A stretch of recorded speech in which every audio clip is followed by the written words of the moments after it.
My name is Dr. Maya Amuko. I'm a medical manager for Sanofi Symbiotica.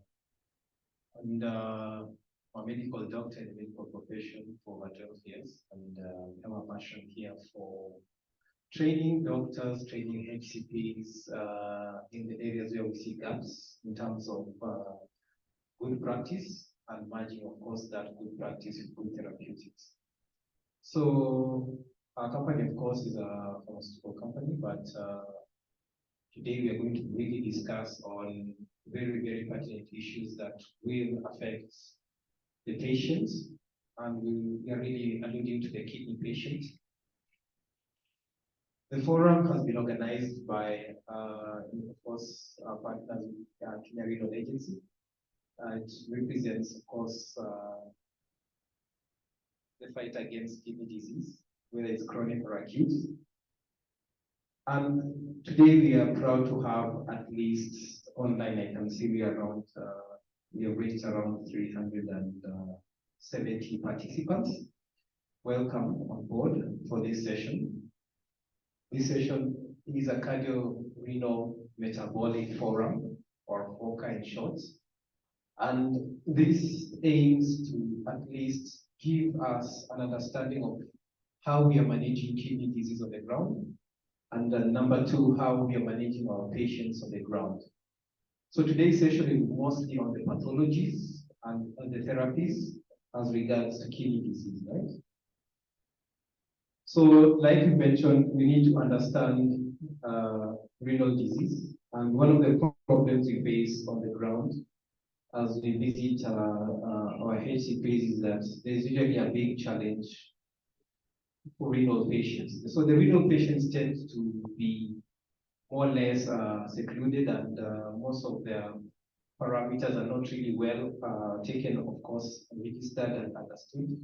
And the therapies, of course, that are supposed to really prevent progression of renal disease, can we reverse renal disease? Is it acute or is it chronic? Dr. Baga will tell you it's acute on chronic, on acute on chronic. Do we know is it chronic or acute? So some of us would want to know some of these things. We want to know how to engage the patient as regards their renal disease. You know, any disease a patient has now, we have to patient educate them. And it's a part of patient responsibility really to take care of their kidneys based on the advice given to us by the nephrologist. We want to build confidence, of course, in the HCP. The HCP should be able to tackle each and every renal issue and be able to refer those complicated issues that they may not be able to manage on the ground. This building of a referral system covers, of course, the follow-up, follow-up protocol, follow-up disciplinary facility, how to monitor and evaluate renal parameters, how to sustain and initiate renal protective programs or nephroprotective programs, right? So at the end of the session, we should be able to understand some concepts. The first one is renal protection, and a lot will be dealt with by our well-learned Dr. Wala, President of the Kenya Renal Association. We had, of course, a renal day, kidney day, one kidney day, but I think he usually says that every day should be one kidney day. We need to protect our kidney. I think last time he told us the cost of one kidney should be how much? I think it's 100 million. Yeah. So we need to know the ideal composition of an excellent center for cardiorenal-metabolic and nephroprotection, and what are the essential components of renal disease education for the patient, right? We need to understand the importance of total kidney risk assessment and cardiorenal-metabolic in relation to the same. So we all know that at some point, you cannot separate the heart and the kidney, as they work tandem, of course, to control your BPs. And most of this comes from really the interaction between these two organs. And we wanted to know from today, Dr. Kubo, what is the Kenyan situation analysis as regards renal disease? We'll also understand how to prevent renal disease, how to detect renal disease, how to prevent progression of the same. We'll also understand specific aspects of nephroprotection that we can do, and one of the important ones is RAS blockade. And with the Renal Association, we want to understand how we can really have guidelines on board to assist, bridge the gap on the ground. So as a short introduction, of course, chronic kidney disease is defined as a decreased GFR less than 60 for more than 3 months, right? I had to go back to my medical book to check the 3 months part. So if it's wrong, please correct me. And this is with or without kidney damage or functional structural abnormalities of the kidneys, with or without decreasing GFR. And of course, it's classified into the 5 stages of disease, and then the end state being, of course, renal failure with need for transplant. So, main risk factors, we can see that we have quite a couple: DM, hypertension, other infection of the kidneys. The global burden of kidney disease, this chronic, tends to be around 11 to 13%. And then Sub-Saharan is estimated to be 14, and Kenya is 4%. And I think this is a low number. This should be a bit higher. And I think we'll tell us about that. And we have to see that how does kidney affect the population in terms of prevalence and incidence of the population, and a bit of epidemiology of the same. So I came across an article that says that Western Kenya was the highest in terms of chronic kidney disease. I'm not sure this is based on current data or not, so we'll be told if this is true. I don't know what in Western Kenya is killing kidneys. Maybe they will tell us today. And some of the risk factors that we saw, age of 60, have not put here male, but Doc will tell us why the male gender seems to be losing their kidneys more than the female, right? So we also have something about the Kenya Renal Registry, which Dr. Wala is the head, and he'll give us insights into that. And then insights into also kidney transplants, replacement therapies, and all that. So in 2021, I saw some data showing that we had around 5,000 dialysis. I think up to 2024 is around 10,000. We doubled the number, which is good. And at the same time, we've increased the number of nephrologists now to a substantial number. Our presenters today, we have Dr. Wala. Allow me not to introduce him because he's a big man, and he'll be introduced by my next speaker.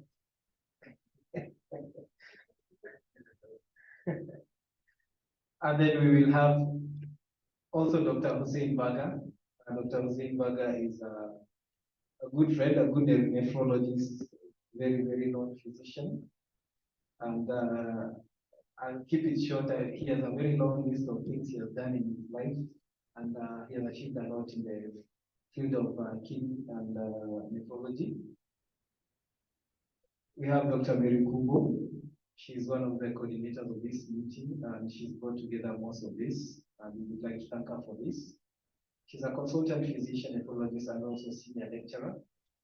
One of the reasons why I'm avoiding to introduce them is because I think someone taught somewhere here, another one taught the other one, and they tell everyone else. So, yeah, so they will introduce themselves.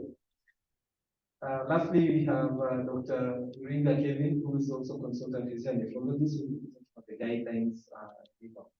So our agenda will be very simple. We'll have the first presentation by Dr. Baga, who I will introduce, for him to also introduce Dr. Wala. And then we have him presenting on prevention of renal disease, taking prevention of progression of renal disease. If you have any questions, please in the Q&A tab, please put your questions down. This is an interactive session, so we try to, as much as possible, answer all the questions as we move along. There are, of course, the common questions to be answered online. And This will be followed by Dr. Mary Kubo, who will present, of course, on renal disease and kidney situation analysis. Then we'll be followed by Dr. Wala. We'll have a short break here for 15 minutes and then we'll continue. Dr. Wala will present on nephroprotection by angiotensin blockade. And then lastly, we'll have Dr. Meriga presenting on the renal guidelines as regards KNH. So we want to welcome you all and say thank you. Again, have an interactive session, ask as many questions as you can. And please, please, please write something down, take notes, because all these people here presenting are lecturers. So I'll welcome Dr. Bale.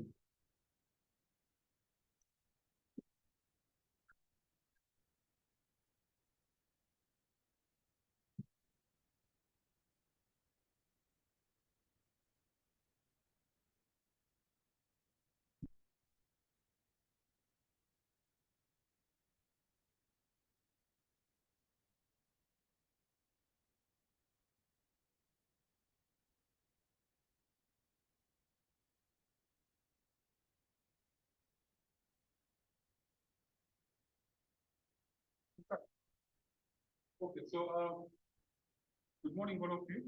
I hope you guys can hear me. No, I know, not in the room, guys. This is for the online.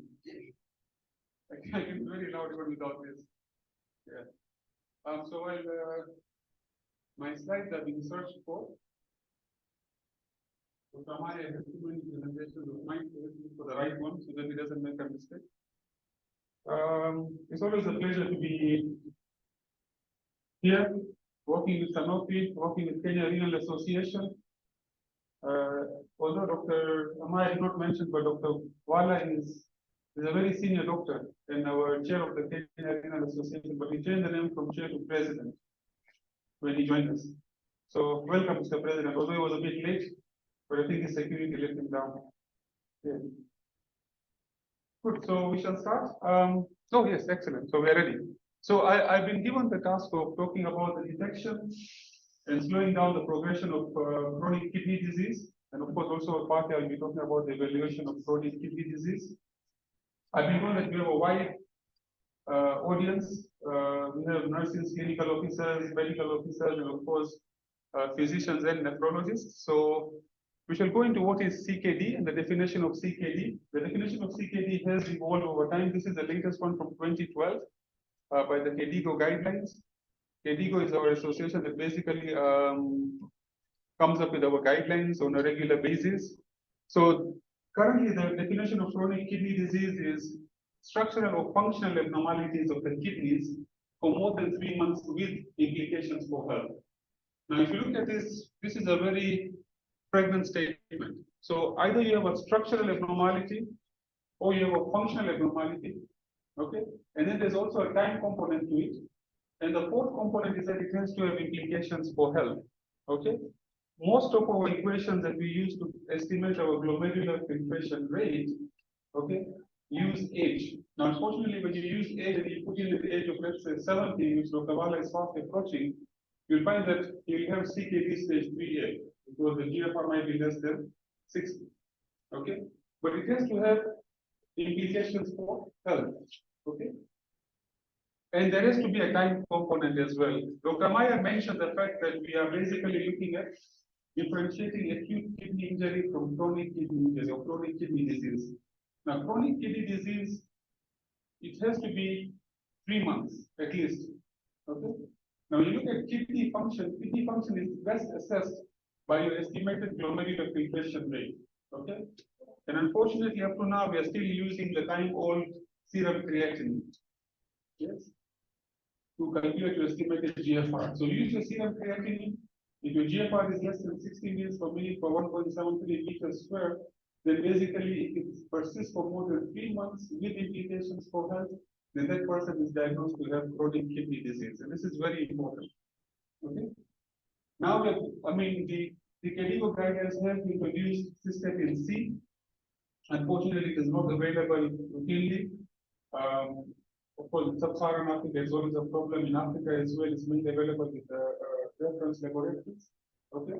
Some of the hospitals referral hospitals, the university hospitals in Kenya are trying to see whether they can get the cystatin, but it's still quite expensive. Then the other component is structural abnormality. So you may have a normal GFR, but you have a structural abnormality. And you can get a structural abnormality from either pathological abnormalities when you do a histology, or you have markers of kidney damage. And which are the markers of kidney damage that we're talking about? We're talking about the urine components, isn't it? Either you have hematuria or you have persistent proteins in the urine, what is called proteinuria or albuminuria.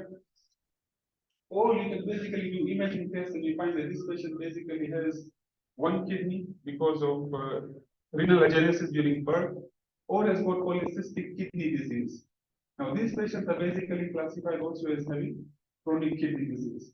So this is very different from acute kidney injury. We're going to talk about briefly as well, because acute kidney injury is a risk factor for developing chronic kidney disease. Acute kidney injury can be reversed if it is picked early, okay? And most commonly in our setup, because I was part of this ISN study when I was in South Africa, the most common cause of acute kidney injury in sub-Saharan Africa is basically volume depletion, either because of acute gastroenteritis or because of hemorrhage, because of pregnancy-related issues. Now, these are the new chronic kidney disease categories. Dr. Maya had mentioned about using your estimated GFR, but we don't only use estimated GFR. We basically use your estimated GFR, and now we basically included albuminuria as part of the definition of CKD as well as your CKD class or stage. So the time of GFR is remain the same in grade 1 to grade 5. Grade 3 is divided into 2, there's 3A and 3B, okay? But most importantly, now we have incorporated albuminuria as well. Now, initially we used to talk about microalbuminuria and macroalbuminuria, but the terminologies have changed. A1 stands for normal to mildly increased albuminuria, A2 is moderately increased, and A3 is severely increased, whereby you get albuminuria more than 300 milligrams per gram. Now, why is this important? Remember, your urine albumin, you can detect it by just using a urine dipstick, especially if you have severely increased albuminuria. Okay? And it's a very easy thing to do, which people can do in the clinics. The nurses can do as a triaging the patients, they give them the dipstick and they give them the urine specimen bottle. Now, why is albuminuria important? You can see that this is a heat map by the KDIGO Society, and what it shows is that it has different colors. Now, green basically means that it is low risk of progression. Yellow means there's moderate risk. Orange means high risk. And red means there's very high risk of progression to end-stage kidney disease requiring renal replacement therapy or even mortality from kidney disease. Now, albuminuria is very important. As you can see, severely increased albuminuria with normal GFR, you basically become at a moderate risk. Okay? So this is why albuminuria becomes extremely important in terms of detection of chronic kidney disease. And remember that you have to confirm it by doing 2 urine specimens. Okay? Now, when you have more severely increased albuminuria with even stage 3A, your risk immediately goes up to to high risk. Okay?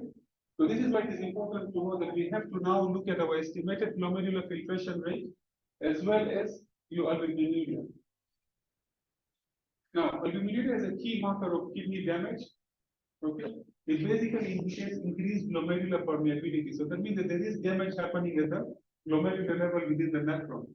And this is how we basically categorize it. So I don't go through it because we've gone through it. Somebody's playing around with that? Oh, sorry. Okay. So it is a marker of kidney damage, specifically glomerular disease, including diabetes. But remember that it doesn't only occur in patients with diabetic nephropathy. Okay? It can occur in other causes of glomerulonephritis as well. Okay? And urine albumin is also a marker of cardiovascular disease because it is thought to be or hypothesized to be a marker of generalized endothelial dysfunction, and it has been associated with increased mortality. I'm going to show you this next slide. Okay, so this slide is basically showing you the relationship between estimated GFR, albuminuria, and mortality. Okay, so on the left, my left, I'm facing this way. Okay, here where my pointer is. This is basically looking at your estimated GFR, all-cause mortality and cardiovascular mortality. The one on the right is basically looking at albumin creatinine ratio, again, all-cause mortality and cardiovascular mortality. So as your estimated GFR basically reduces, yeah, so this is from 120 going all the way up here to 15. Okay, you can see both all-cause mortality as well as cardiovascular mortality increases. Now, the same is true for albumin creatinine ratio. As your albumin creatinine ratio increases, we can see that the cardiovascular mortality and all-cause mortality also goes up as well. So what does this mean? This basically means that we're supposed to be looking at your creatinine and estimating your glomerular filtration rates. Very important. We are supposed to be looking at your albuminuria as well. So albuminuria has become very key when it's come to management of chronic kidney disease so that we can reduce your mortality. Okay.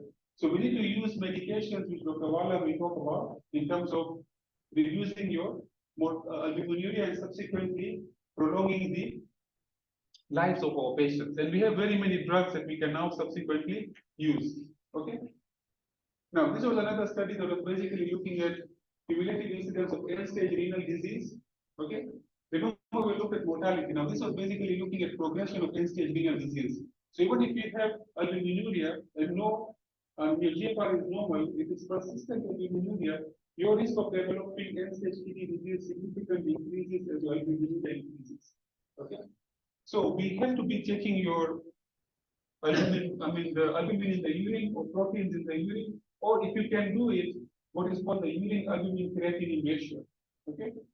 And it is preferred to do your urine albumin creatinine ratio or your urinalysis if you want to check for proteinuria, preferably in the morning.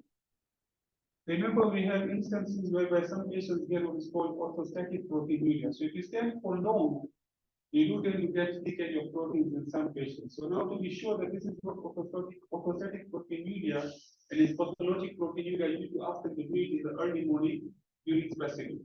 Okay. This was a AIPRD study group. It was also looking at urine protein excretion and progression of CKD. This was a meta-analysis of 11 randomized controlled trials of ACE inhibitors. And again, what they found was that as your albuminuria increased or your urine protein excretion increased, your relative risk of developing end-stage kidney disease or progression of CKD increased significantly. Okay. Now, another very important slide. Okay. CKD undergoes stages. Yeah. Nobody wakes up and suddenly they have CKD. These are the stages of the progression of chronic kidney disease and the various therapeutic strategies. So here on the left, we have somebody who has totally normal kidneys, normal eGFR, no proteinuria. He walks into the clinic, might be because of a flu, might be because of a URTI. And we need to take this opportunity to screen them for CKD risk factors. So which are the CKD risk factors? Okay, if somebody is diabetic, is at a risk of developing chronic kidney disease. If somebody is hypertensive, remember the slide that Dr. Maya showed us before.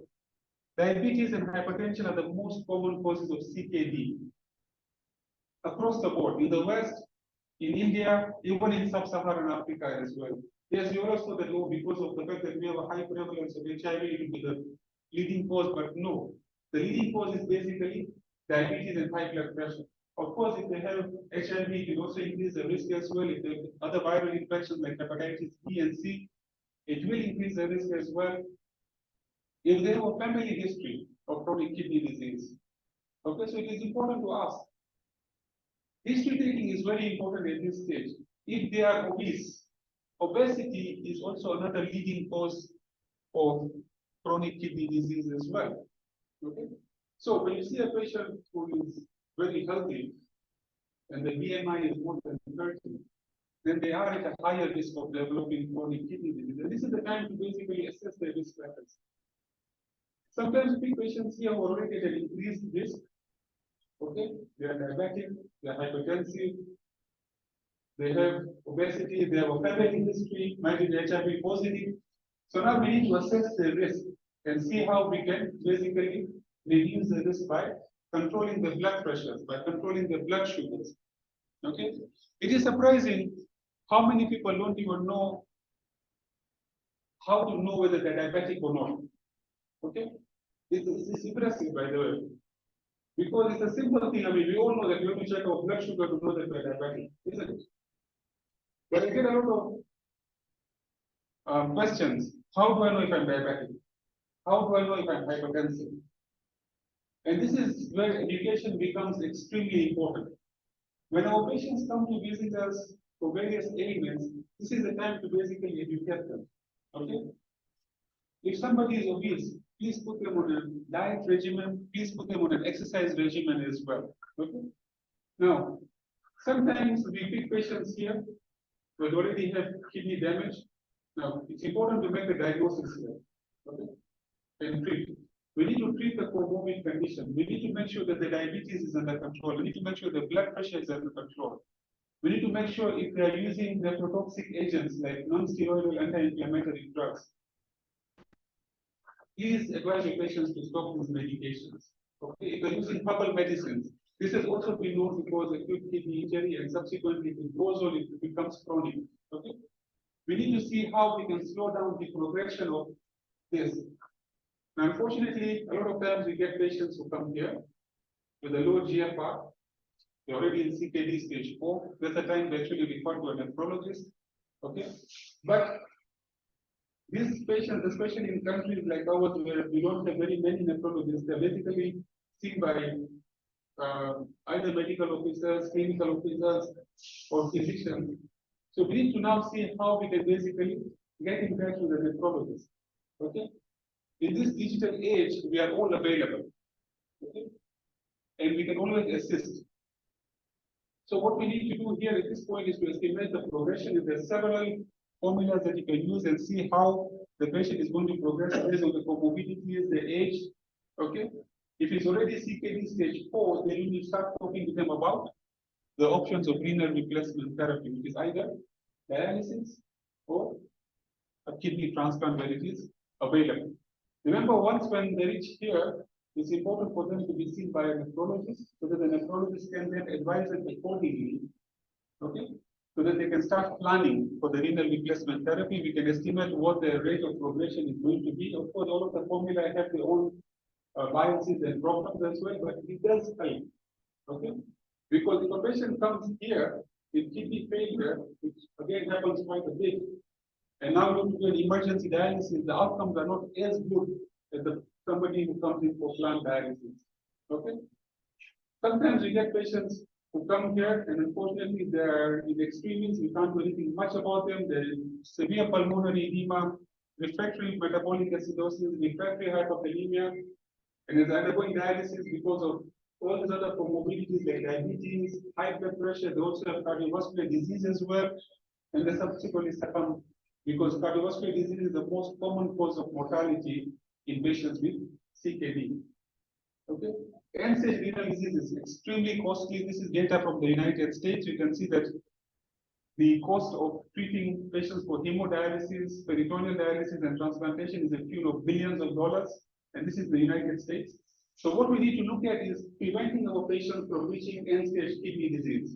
Okay, mortality is also very, very high in somebody who has got end-stage kidney disease. This is another very important slide.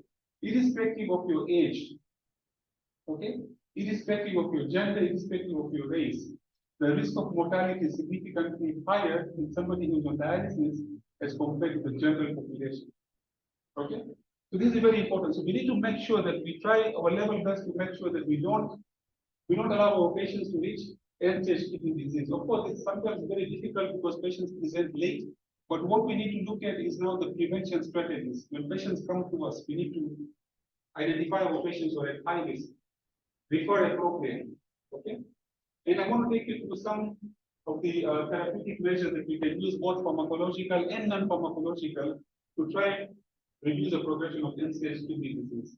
Okay, so these are the risk factors for chronic kidney disease. As I mentioned, diabetes and hypertension are the two most common causes of end-stage kidney disease worldwide. Family history of kidney disease, cardiovascular disease. There's something that Dr. Meyer mentioned, cardiorenal syndrome. Okay, very important. Obesity. This is becoming more and more prevalent in Africa, unfortunately. While the West is now trying to see how they can avoid obesity, they're basically adopting the Western lifestyle and Western influences, isn't it? All of us want to drive, all of us want to use the lifts. Nobody wants to eat vegetables, salad, the maize that the people used to eat from the fields, raw. We want what is called chips and burgers. What is for lunch, Amaya, today? Okay. So, another very important thing that I mentioned is acute kidney injury. Now, acute kidney injury, once when somebody has acute kidney injury, even if your kidney function returns back to normal, they are still at a very high risk of developing chronic kidney disease. Remember, we are still using creatinine. Okay? What happens is when somebody gets acute kidney injury, either because of dehydration, hypovolemia, infection, which is very common in our setups, there's damage that happens to the kidneys. Now, when you subsequently treat the infection, when you treat the cause, there is permanent damage that has happened, but if the residual renal function is normal, I mean, is good, then the remaining nephrons take over the functioning of the kidney, and your creatinine comes back to normal. But you have lost a portion of that kidney. So if you get a second insult, it may keep you over in chronic. Help to be on long-term follow-up with the nephrologist, even if it's once every 6 months, just to make sure that the kidney function remains fine. Because of course, in sub-Saharan Africa, we have infections, HIV is very prevalent, we have hepatitis B and C, and all of these can cause chronic kidney disease as well.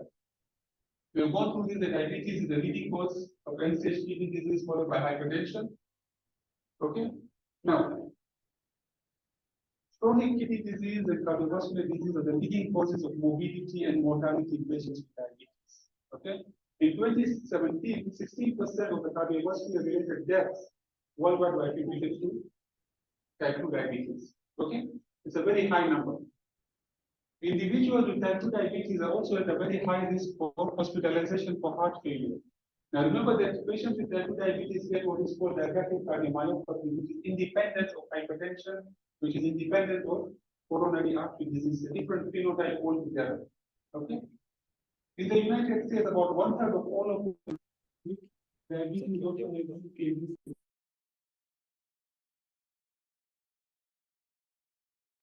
Now, when you have somebody with diabetes and they have CKD, their mortality is significantly increased from cardiovascular disease. Okay? Now, as I mentioned, the diabetes remains the most. The second for the line of bills. I'm not hearing well. But this one works now. It works now. Okay. So we can go on. Okay.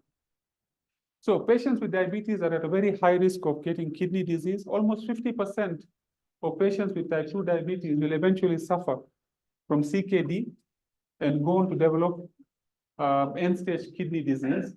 And once when they get chronic kidney disease with the background of diabetes, it is a very strong predictor of mortality in these patients. Okay? This is a typical pattern of kidney damage in type 2 diabetic patients. I just asked Dr. Wala to take us through the histological slide. I'm just kidding. Okay, so this is a glomerulus with the. Okay, so this is a glomerulus. Let me start from there. Yeah, so that and this is from a patient with a normal functioning kidney. Okay, it's a near normal renal structure with just minimum mesangial expansion, which occurs very early on in diabetic nephropathy or patients with CKD and type 2 diabetes. But this is now with diffuse mesangial expansion, you get this Kimmel-Wilson lesions, which are nodular lesions. Okay, but remember that your diabetes does not only affect the glomerulus, it also affects the interstitium as well. So they tend to get mild interstitial fibrosis. Even the blood vessels within the interstitium are also affected as well, leading to hyalinosis. Okay. Diabetic kidney disease is very common. This is a case study of diabetic kidney disease in the United States. You can see that the prevalence increased by 18% from 94 to 99. From 2004 to 2005, it has increased by 34%. Okay. This was the point prevalence study from the Medicare patients in the United States. You can see that the point prevalence increased from 2.7% to almost 14%. Okay. And this is happening across the globe.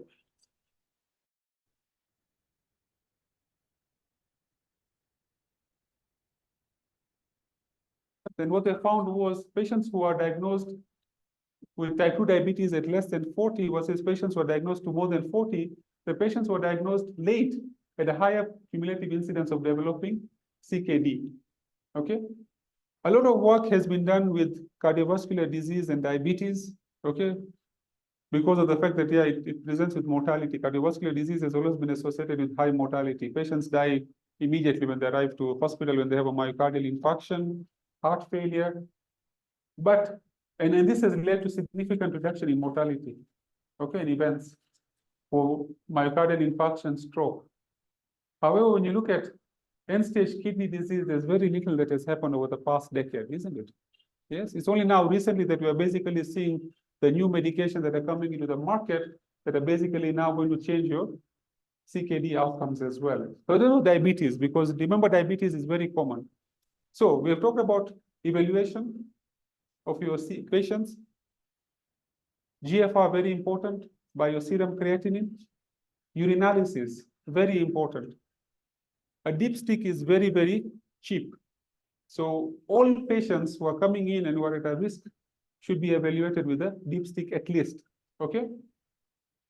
We're talking about diabetes. Now we're going to talk briefly about hypertension. Hypertension is very common in patients with chronic kidney disease, okay? We don't know what comes first, whether chicken or egg, but remember that patients who have got CKD as well, they do tend to get worsening of their blood pressures, and this basically worsens your chronic kidney disease, which worsens your blood pressure, so it becomes like a very vicious cycle, okay?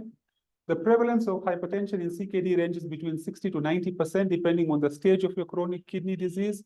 As your chronic kidney disease progresses, the prevalence of hypertension within the in that individual increases. The mechanisms of hypertension in chronic kidney disease include volume overload, sympathetic overactivity. Remember that patients with CKD are not able to remove the excess volume, especially in stage 4 and stage 5 CKD. There's also activation of your RAS and sympathetic overactivity as well. There's significant salt retention. Remember, aldosterone is activated, okay? There's endothelial dysfunction and alterations in hormonal system that we talked about that regulate your blood pressure. Now, when you have very high blood pressure, and I've seen it happening a lot of people say, yeah, this is because the patient has got stage 4 CKD. It's very difficult to control the blood pressure. Patients with end-stage kidney disease on dialysis have a blood pressure of 170, 180, and I find that nurses in the dialysis unit are very happy about it. But it shouldn't be the case, because your elevated blood pressure is associated with increased morbidity and mortality, okay? When you have elevated blood pressure, you don't control your blood pressure, it basically increases your risk of progression. And this was a very good study. These were several studies that were, it's a meta-analysis. And what they found was that as your mean arterial pressure increases, so does your risk of reduction in your GFR, okay? So imagine that if you have a map of 99, which is a systolic blood pressure of 130 and a diastolic blood pressure of 85, you're already at a high risk of losing your GFR. As it goes on, when you hit 140 or 190, you can see that your GFR will start reducing by 6 mils per minute. And this will lead to increased progression. Okay, so it's important to control your blood pressures.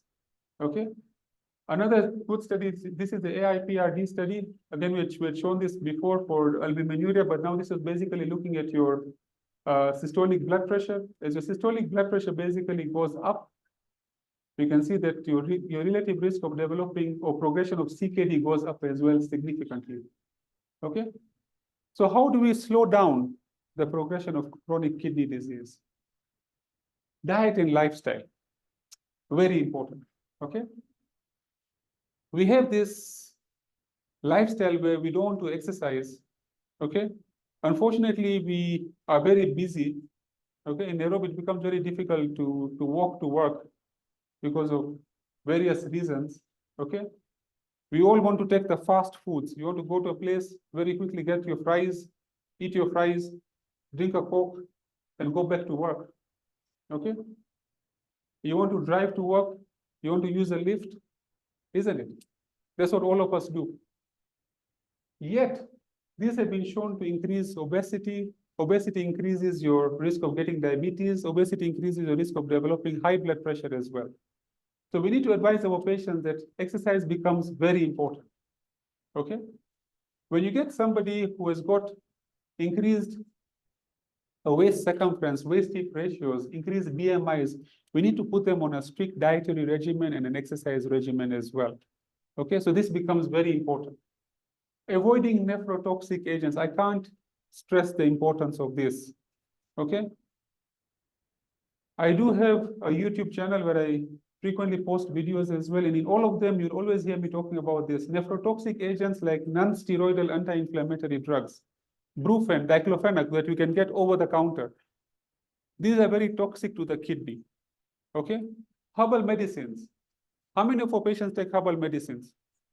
Majority of our patients, isn't it? I know some doctors taking herbal medicine so that they can clean their tummy or detoxify themselves, as it is called. And these have been shown to be nephrotoxic. Just recently, 2 weeks ago, I got a young boy, he was 21 years old, 18 years old, sorry.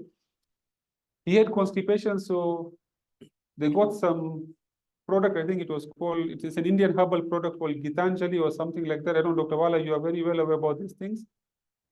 And the guy had a creatinine of 250. These things are very toxic, yeah? So we need to advise our patients to avoid these medications. I mean, these nephrotoxic agents, these are not called medications, sorry. We have to treat the complications of chronic kidney disease. Remember, chronic kidney disease is multifaceted, yeah? You get, these patients have low hemoglobin levels. These patients have got problems with the bone and mineral metabolism, okay? These patients have problems with acid base, okay? CKD stage 4 patients already have metabolic acidosis setting in. So if it's possible, do your serum bicarbonate levels. Very simple drugs, sodium bicarbonate, can help to reduce a lot of complications of CKD that are caused by metabolic acidosis. Hemoglobin, being low has been shown to increase morbidity. It has been shown to increase your cardiovascular disease as well. Controlling your blood pressures. Yes, we do have very fancy drugs, but control your blood pressure. There was a meta-analysis of 1 million patients done that showed that every 2 millimeter reduction in your systolic blood pressure led to a 6 to 10% reduction in stroke and myocardial infarction. Just 2 millimeters of mercury, okay? Controlling your blood sugars is very important. If it's possible, always ask your patients if they can buy a glucometer so that they can be checking their blood sugars regularly. Remember, the fancy HbA1cs become problematic in patients with CKD. They can either be falsely elevated or falsely low as well. So I prefer, personally, for the patients to be checking their blood sugars on a regular basis. Reducing albuminuria. Remember, albuminuria leads to increased cardiovascular mortality. It leads to increased all-cause mortality, and it does lead to increased risk of progression of your chronic kidney disease. And then we need to use therapeutic agents with confirmed renal safety and efficacy, okay? So I'll just briefly touch on this because I know Dr. Wala is going to talk about your RAS blockers, but your angiotensin receptor blockers have been shown with the lowest incidence of new onset diabetes. Okay, so you need to use medications that have safety, and this was a meta-analysis. Okay, I won't go in depth into this. They have been shown, your ARBs have been shown to have improvements in the left ventricular mass index. Again, this was a meta-analysis of 80 studies, and it showed that the improvement was the greatest with your ARBs as compared to your ACE inhibitors, calcium receptor channel blockers, and your beta blockers. Okay, adherence rates are highest with your ARBs because they have a very good safety profile as well as compared to your beta blockers. Remember, we have to look at a patient in totality. Okay, if you start a beta blocker in a male patient and he develops erectile dysfunction, that patient will never take his medications. Okay, and then he'll have this effect that, yeah, if I take any blood pressure medication, it's going to cause problems for me in my sex life. Okay, this was a trial called the INMA-2 trial, which was basically looking at irbesartan in microalbuminuria in patients with type 2 diabetes. Okay, and what they found was that there was a significant reduction both in your unadjusted hazard ratio as well as your adjusted hazard ratio for reduction in your primary endpoints. Okay, in patients who are put on irbesartan 150 milligrams and 300 milligrams as compared to a placebo. The effect was highest in patients who are on the higher dose of irbesartan 300 milligrams, as you can see in this Kaplan-Meier curve. Okay. So this was your RAS blockers. Now we have the new kids on the block, which are called your SGLT2 inhibitors. Okay. SGLT2 inhibitors are your sodium glucose co-transporter 2 inhibitors. Remember, the kidney is very integral when it comes to blood sugar control. Okay. Because your kidneys tend to filter out your blood sugars as well. So people came up with these SGLT2 inhibitors mainly for the treatment of diabetes. But once when the major trial called the EMPA-REG trial was published, it showed that they had significant cardiovascular benefits. The secondary analysis showed that they got significant kidney benefits as well and significant heart failure benefits as well. So I'll briefly touch about this DAPA-CKD trial, which was basically looking at dapagliflozin in patients with chronic kidney disease. Okay. This was a randomized double-blinded placebo-controlled trial. They had more than 4,300 patients that were randomized into 2 arms, which was basically dapagliflozin 10 milligrams versus placebo. And they selected patients with chronic kidney disease with or without diabetes. So now this is very important. Even if your patient did not have diabetes, they were included in this trial. And they took patients with an eGFR of between 25 and 75 mils per minute, with a urine albumin creatinine ratio of between 200 to 5,000. Okay. The primary composite endpoint was a renal endpoint and a cardiovascular endpoint. So the renal endpoint was a decline of at least 50%, reduction in your estimated GFR, which was sustained, onset of end-stage kidney disease requiring renal replacement therapy, or death from renal or cardiovascular causes. And then the secondary endpoints were basically looking at the individual endpoints of kidney, the cardiovascular, and death from any cause. Okay. And this was the table of characteristics. So remember that the GFR estimate was, the inclusion criteria was the GFR of between 25 and 75, and patients with or without diabetes. So almost a third of the patients did not have diabetes in this trial. Okay. And what they found was that the primary endpoint was significantly lower in the patients who are in the dapagliflozin arm as compared to the patients who are in the placebo arm. And the side effect profile was similar in both the arms. Okay. So these are the Kaplan-Meier curves. You can see that the primary composite endpoint, which was a renal endpoint, and your cardiovascular endpoint was significantly lower by 39% in the dapagliflozin arm as compared to the placebo arm, which means that if you put a patient on dapagliflozin with CKD, and the criteria that they used here was an eGFR of between 25 and 75, and a USCR of between 200 and 5,000, the risk of progression to end-stage kidney disease or a reduction in your estimated GFR or death from renal or cardiovascular causes was reduced by 39%, okay, by putting them on dapagliflozin. This was in this trial. When they looked at the secondary endpoints, like the renal endpoint was lower by 44% in the dapagliflozin arm as compared to the placebo arm.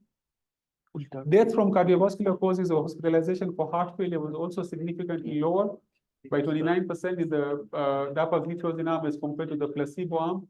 And even death from any cause was also lower by 31%. Okay.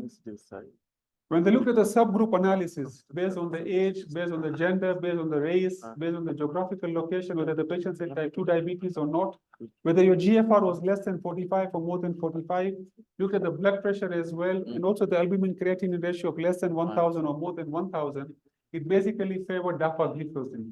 Okay. So this showed that across the subgroups, the dapagliflozin was favorable as compared to the placebo. Now, very important.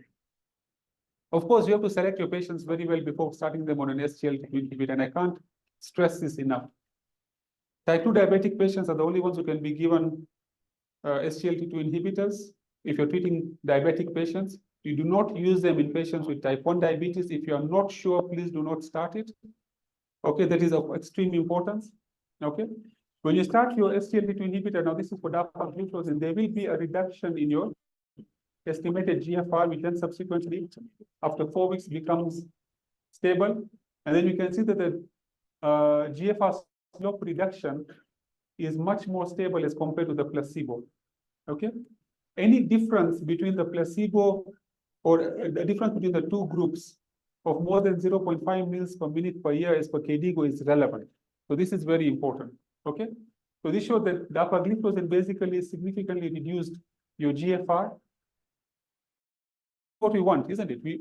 Once when somebody has reached CKD, we want to prevent them from progressing on to end-stage kidney disease. So what they concluded was that among patients with chronic kidney disease, regardless of the presence or absence of diabetes, the primary endpoint, both the renal and cardiovascular endpoint, was significantly lower with dapagliflozin than with placebo. Okay, and because this trial was basically terminated quite early, and because of this trial, the US FDA in 2021 April then approved dapagliflozin for the treatment of CKD, irrespective of whether the patient was diabetic or not diabetic. Okay. Then came the empagliflozin in patients with chronic kidney disease. Again, this was an international randomized, double-blinded, multi-center placebo-controlled trial. And this was designed again to assess the efficacy of once daily empagliflozin 10 milligrams versus placebo in patients with chronic kidney disease. Okay. And by this trial was basically to look at a large number of patients with a much lower eGFR. So they included patients with a GFR, a larger proportion of patients with an eGFR of less than 30 mils per minute. Okay. So they had two categories of patients. One was patients with an eGFR of between 20 to 45, irrespective of the urine albumin creatinine ratio. And the second category of patients that was included was patients with an eGFR of between 45 to 90, but with a urine albumin creatinine ratio of at least more than 200 milligrams per gram. Okay, so those are the two categories of patients. And the primary outcomes again was renal outcomes and cardiovascular outcomes. The renal outcomes was defined as end-stage kidney disease or a sustained decrease in eGFR to less than 10 mils per minute, or a sustained decrease of more than 40% of your estimated GFR, or death from renal causes or death from cardiovascular causes. The composite of hospitalization from heart failure or death from cardiovascular causes. There was also the composite renal outcomes as well, and death from other causes as well. This was the table of baseline characteristics. Now, these patients had, this trial basically had significantly more number of patients with an estimated GFR of less than 45, as you can see from, sorry, okay. Yeah. So if you look at the estimated GFR, you can see the majority of the patients, almost 78% of the patients, had eGFR of less than 45 mils per minute. More than 50% of the patients were not diabetic in this trial. Okay, and what they found was that the patients who are on empagliflozin had a 28% relative risk reduction in the primary endpoint as compared to the placebo, and this was statistically significant as well. So this was quite statistically significant in the primary endpoint. If you look at the safety outcomes are basically comparable across the two groups, empagliflozin versus placebo. When they looked at the subgroup analysis, whether somebody had diabetes or no diabetes, was favoring empagliflozin. However, when they looked at the urine albumin creatinine ratios, the primary endpoint was mainly favoring patients who had got a higher urine albumin creatinine ratio. So this was one way in which this trial was analyzed. But then subsequently, a second analysis was done now looking at the GFR slope reduction. Remember I said that if a GFR slope reduction of more than 0.5 mils per minute is noted, a difference of more than 0.5 mils per minute is noted between the two groups, then that is significant. When they looked at that, then it showed that across the board, across the urine albumin creatinine ratio categories, it was statistically significant favoring empagliflozin. Okay. Same story, when you start an SGLT2 inhibitor, you get a dip in your GFR, then subsequently improves, then stabilizes. So the slope becomes more stable as compared to the placebo. Okay. So what they concluded was that among a broad range of patients with CKD who are at risk for disease progression, including patients without diabetes, including patients with advanced CKD, And with the low urine albumin to creatinine ratio, empagliflozin treatment led to a significant reduction in your renal outcomes as well as your cardiovascular outcomes. Now, what is the primary aim when you see a patient with chronic kidney disease? Maybe Dr. Wala, you can answer that. What do we want as a nephrologist or as a physician? What is the first question that the patient asks you when he's been referred to a nephrologist or a physician? When am I going to get onto dialysis? How can I prevent myself from getting onto dialysis? Doctor, I don't want to be dialyzed, isn't it? Yes? Very difficult question to answer.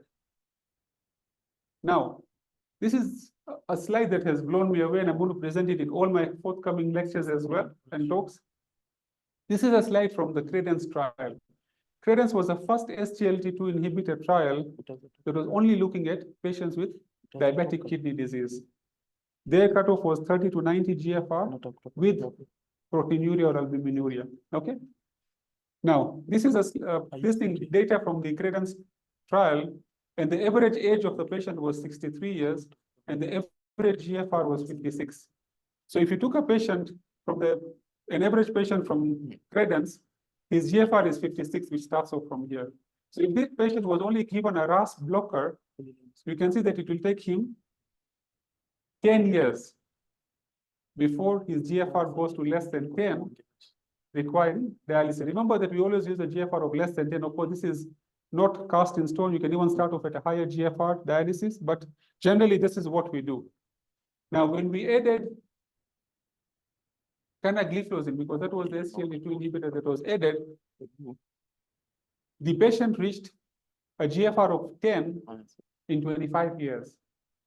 So from 10 years, we give them additional 15 years freedom from end-stage kidney disease. So on average, if somebody was 63, by the time they're hitting a GFR of 10, it's going to be what age? 88. Come on, math. Yes. Okay. So this was the KNH trial. This was the EMPA kidney trial. EMPA kidney trial again looked at a patient with an eGFR of 85. Okay. And if you started them on empagliflozin, again, you can see if they were not started on empagliflozin, this is the years it took for them to reach a GFR of less than 10. When you added empagliflozin, this is the number of years it took for them to reach. Even in somebody who has got an eGFR of 20, which is where we see a lot of our patients, you can basically save them another 1.9 or 2 years free from dialysis where they reach end-stage kidney disease, saving them almost over 300 hemodialysis sessions per month. I mean, sorry, over 300 per patient, sorry, not per month, okay? So one dialysis session in Kenya costs approximately $76 or, sorry, it costs $95, $9,500 per dialysis session. A month dialysis costs 76,000 Kenyan shillings, which is almost equivalent to 760 US dollars. So the amount of money that you're going to save by putting them on these medications, your RAS blockers plus your SGLT2 inhibitors. Because of these trials, the ADA then changed their guidelines and put in a separate track for patients with CKD and diabetes. So if a patient with CKD and diabetes, patients with diabetes had CKD, then it's preferable to start them on an SGLT2 inhibitor with renal benefits, okay? So I'll not go through this. So this was basically, we have talked about your RAS blockers, we have talked about your SGLT2 inhibitors. Then came the non-steroidal anti-inflammatory drugs, finerenone. So this was a trial that was basically looking at the effect of finerenone on chronic kidney disease outcomes in type 2 diabetic patients. So these are patients who got CKD, eGFR of between 25 and 60 with type 2 diabetes, and they are put on finerenone. Okay. And this was the Fidelio diabetic kidney study. What they found was that the primary endpoint, which was progression to kidney failure, this is end-stage kidney disease or a sustained decrease in GFR to less than 15, or a sustained decrease of more than 40% of your estimated GFR, was lower in the finerenone arm as compared to the placebo arm. Okay. So your primary endpoint was lower, your sustained reduction in your estimated GFR was also lower as well. Your risk of developing kidney failure was lower, and so was your secondary composite endpoint. But remember, with the Fidelio study, we had a higher incidence of patients developing hyperkalemia. Okay, so we always need to watch out for hyperkalemia in these patients. So this was a conclusion that in patients with CKD and type 2 diabetes, treatment with finerenone resulted in lower risk of CKD progression and cardiovascular events than the placebo. So in conclusion, we know that the prevalence of chronic kidney disease is increasing worldwide. We have a prevalence of more than 850 million people living with chronic kidney disease, which Dr. Kubo is going to talk about. Of course, the prevalence is higher in the developing world, unfortunately, because we are getting a higher incidence of diabetes as well. CKD is associated with increased cardiovascular disease and mortality, morbidity and mortality. And remember, diabetes and hypertension are the two most common causes of chronic kidney disease, both worldwide, both in the West as well as in sub-Saharan Africa. Evaluation of CKD, you need your creatinine to estimate your glomerular filtration rate. You need your albuminuria as well. And both have been associated with cardiovascular, all-cause mortality and cardiovascular mortality. Having persistent albuminuria is associated with progression of end-stage kidney disease. Your diet, lifestyle management, avoiding nephrotoxic agents, reducing obesity are integral in terms of helping patients to reduce the risk of CKD or progression of CKD. Okay. Therapeutic drugs include your RAS blockade, which is integral in treatment of albuminuric CKD. SGLT2 inhibitors have also been shown to have phenomenal benefits in patients with CKD. Okay. And your non-steroidal MRAs have also been shown to have benefits in patients with CKD. So there's an aspect of both non-pharmacological management of CKD as well as the pharmacological management of CKD. If you can't get access to all of these medications, remember what I told you, you have to control your blood pressure irrespective of whichever medication you're using. You have to control your blood sugars as well. Ask your patients to stop taking your nephrotoxic agents. Ask your patients to stop taking herbal medicines, which is very prevalent in our countries, and then close follow-up of our patients. So I'll stop there for any questions. Thank you very much. Thank you so much, Dr. Baga, for the excellent presentation. As always, we always learn so much from you. So I'll jump straight into the questions. I have a lot of appreciation for your talk in the chat. So thank you very much. So question number one, we have it from Winnie, who's asking, you talked about hypertension. So she's asking whether anti-epileptic drugs cause increased blood pressure. She says she has noticed this with some patients who are on carbamazepine or phenytoin. Okay, so I don't treat a lot of patients with epilepsy, so that's one, so that's a disclaimer. But from the few that we have, I have not noticed any association between hypertension and use of anti-epileptic drugs. It is not even one of the most common side effects. Maybe it is related to the fact that the seizure control might not be optimum. Remember, when you have seizures, your autonomic drive goes up as well. And this leads to a tachycardia. This also leads to a shoot in your blood pressure as well. So if they're having subclinical seizures, that can also be partly leading to your hypertension as well. So I think that your seizure control needs to be evaluated. Okay. Yeah. Thank you so much. So we have another one from Anonymous. This is around albuminuria. What can you say about a patient who is being treated for complications of BPH, and after a while the albumin levels are dropping without any identifiable cause? So he's asking what could be the problem.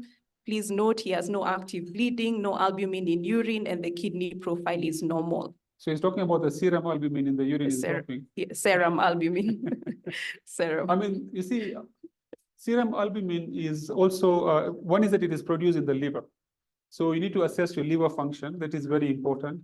And then serum albumin is also an acute phase reactant as well. And it is a negative acute phase reactant. So that means that if you have any inflammation, the inflammation basically inhibits your production of albumin. So you need to look at inflammation as well. And this happens post-surgeries as well. And then, of course, post-surgery, the aspect of nausea, vomiting, pain, patients have reduced appetite as well. So you need to address those aspects as well. So Salim, his next question says, thank you so much for the insightful presentation. He's asking whether you could comment further on how Black race and obesity are risk factors for CKD. Okay, so the African population or the African American population is at a high risk because they have a high incidence of your ApoL1 gene mutations. Okay, so your ApoL1 gene mutations have been shown to have patients with that have been shown to have uncontrolled hypertension. They have difficult to control hypertension, let me put it that way. They have a risk of progression of chronic kidney disease as well. So that is a main way in which the African population has been shown to be at a high risk. So what was the second one? Obesity. Obesity. So obesity causes CKD in two ways, okay? One is directly. Now obesity leads to glomerulomegaly, because when you're obese, then you need to have a higher GFR as well. So this leads to glomerulomegaly. Obesity also leads to what is called secondary focal segmental glomerulosclerosis as well. Then there is the increased inflammatory milieu because of your adipokines, your leptins, which also lead to damage in the kidney as well. Now, it can also lead to kidney damage indirectly as well, because remember, when you're obese, you have the metabolic syndrome. You get diabetes, you get hypertension, and these also lead to kidney disease. Obesity has been linked to cancers, increased risk of cancers as well, which can also cause kidney damage. So thank you so much for those answers. Emma would like to know about something we all struggle with, which is pain control in our patients with CKD. So she's asking, which is the best non-nephrotoxic painkiller for patients at risk of CKD? Probably apart from paracetamol, do we have any other options? Yes. So you need to ask or find out what type of pain does a patient have. Is it somatic pain? Is it neuropathic pain? Remember, patients with CKD also have neuropathy, peripheral neuropathy, okay? And your paracetamols will never take care of it, and neither will your non-steroidals. So what you'll end up doing is that you will keep on increasing your non-steroidals, your paracetamols, and be causing toxicity. So find out if it's neuropathic pain. If it's neuropathic pain, then we basically need to use your pregabalins and gabapentins, sorry, okay? These ones have been shown to have very good effects in terms of controlling pain, your neuropathic pain. If it is somatic pain, and if it's very severe, find out the cause of it. Is it because of a back problem? Is it because of arthritis? Arthritis, you can use topical medications as well. You can use physiotherapy as well. If this doesn't help, then you can go up to tramadol, PRN, or betapin. And this has been shown to improve pain in these kind of patients, CKD patients. Thank you. I hope that is clear for you, Emma. I move on to Karemi, who has a question around the SGLT2 inhibitors. Would you like to comment on SGLT2 inhibitors and the elevated risk of DKA? Yes, so SGLT2 inhibitors initially were thought to increase the risk of DKA, but all the trials have shown that the risk is very similar to placebo. If you start SGLT2 inhibitors in type 1 diabetics, you're at a very high risk, and this is why they're not recommended in patients who have got type 1 diabetes, okay? Always explain to your patients about the sick day rules as well. That is very important, yeah? If they're unwell, they're vomiting, having diarrhea, not able to eat, having an infection or going for surgery, then we need to stop the SGLT2 inhibitors, so that is very important as well, okay? But most commonly, I've seen around 3 or 4 cases of diabetic ketoacidosis associated with SGLT2 inhibitors. And these were in patients who are in their 30s to 40s.